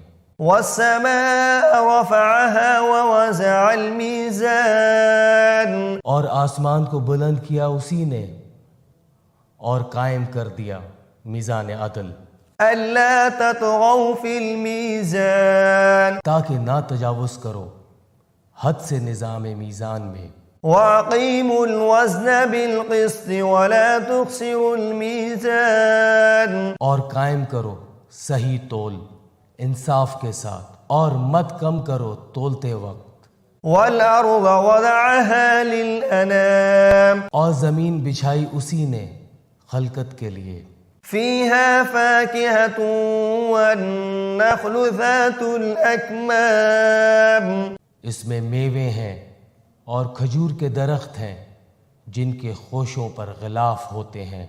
वल्हब्बु ज़ुल अस्फ़ि वर्रैहान, और अनाज भूसे वाला और खुशबूदार फूल। फ़बिअय्यि आलाइ रब्बिकुमा तुकज़्ज़िबान, तो कौन सी नेमत को अपने रब की तुम झुटलाओगे। ख़लक़ल इंसान मिन सलसालिन कल-फ़ख़्ख़ार, पैदा किया उसी ने इंसान को ठीकरे की तरह खनखनाती मट्टी से। वख़लक़ल जान्न मिन मारिजिम मिन नार, और पैदा किया उसने जिन्नात को शोले से आग के। फ़बिअय्यि आलाइ रब्बिकुमा तुकज़्ज़िबान, तो कौन सी नेमत को अपने रब की तुम झुटलाओगे। रब्बुल मशरिक़ैनि व रब्बुल मग़रिबैन, रब दोनों मशरिकों और रब दोनों मग़रिबों का। फ़बिअय्यि आलाइ रब्बिकुमा तुकज़्ज़िबान, तो कौन सी नेमत को अपने रब की तुम झुटलाओगे। मरजल बहरैनि यल्तक़ियान, रवा किए उसने दो दरिया जो आपस में मिलते हैं। बैनहुमा बरज़ख़ुन ला यबग़ियान, दोनों में है एक आड़, नहीं करते तजावुज़। फ़बिअय्यि आलाइ रब्बिकुमा तुकज़्ज़िबान, तो कौन सी नेमत को अपने रब की तुम झुटलाओगे। यख़रुजु मिनहुमा लुअलुअ वल मरजान, निकलते हैं इन दोनों में से मोती और मूंगे। फ़बिअय्यि आलाइ रब्बिकुमा तुकज़्ज़िबान, तो कौन सी नेमत को अपने रब की तुम झुटलाओगे। वलहुल जवारिल मुनशाअतु फिल बहरि कल अअलाम, और उसी के हैं जहाज भी जो ऊंचे खड़े होते हैं समंदर में पहाड़ों की तरह। فبأي آلاء ربكما تكذبان तो कौन सी नेमत को अपने रब की तुम झुटलाओगे? كل من عليها فان ويبقى وجه ربك ذو الجلال والإكرام जो कुछ है इस जमीन पर उसको फना होना है और बाकी रहेगी जात तेरे रब की जो साहिब जलाल और एहसान करने वाला है। فبأي آلاء ربكما تكذبان तो कौन सी नेमत को अपने रब की तुम झुटलाओगे? يسأله من في السماوات والأرض كل يوم هو في شأن فبأي آلاء ربكما تكذبان मांगता है उसी से जो कोई है आसमानों में और जमीन में, हर रोज वो किसी काम में होता है। तो कौन सी नेमत को अपने रब की तुम झुटलाओगे?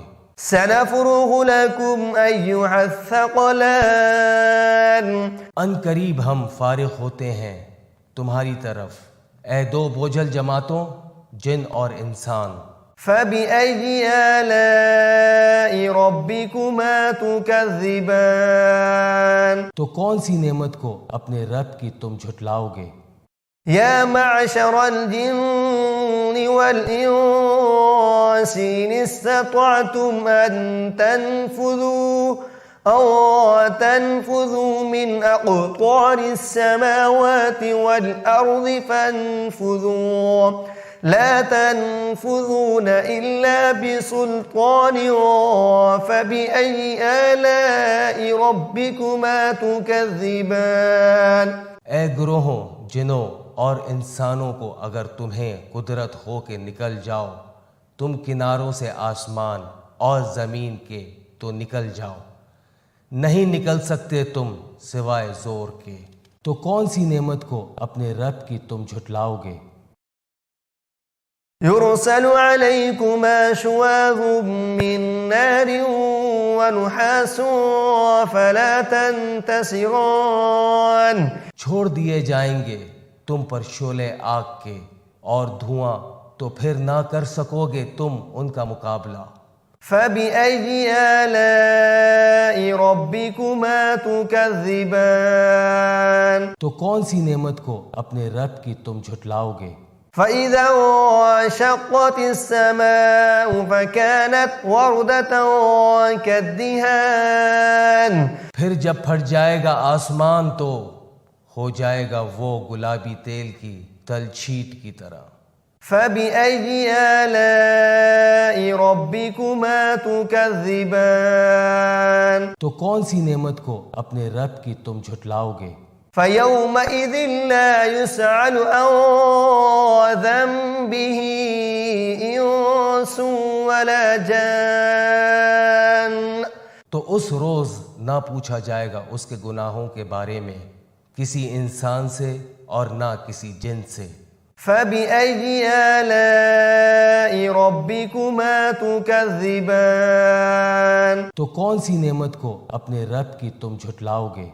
يعرف المجرمون بسيماهم فيؤخذ بالنواسي والأقدام पहचाने जाएंगे मुजरिम अपने चेहरों से, फिर पकड़े जाएंगे पेशानी के बालों और पाँवों से।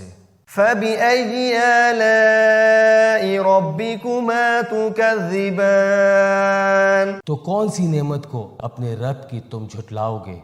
هذه جهنم التي يكذب بها المجرمون यही है वो जहन्नुम झुटलाया करते थे जिसे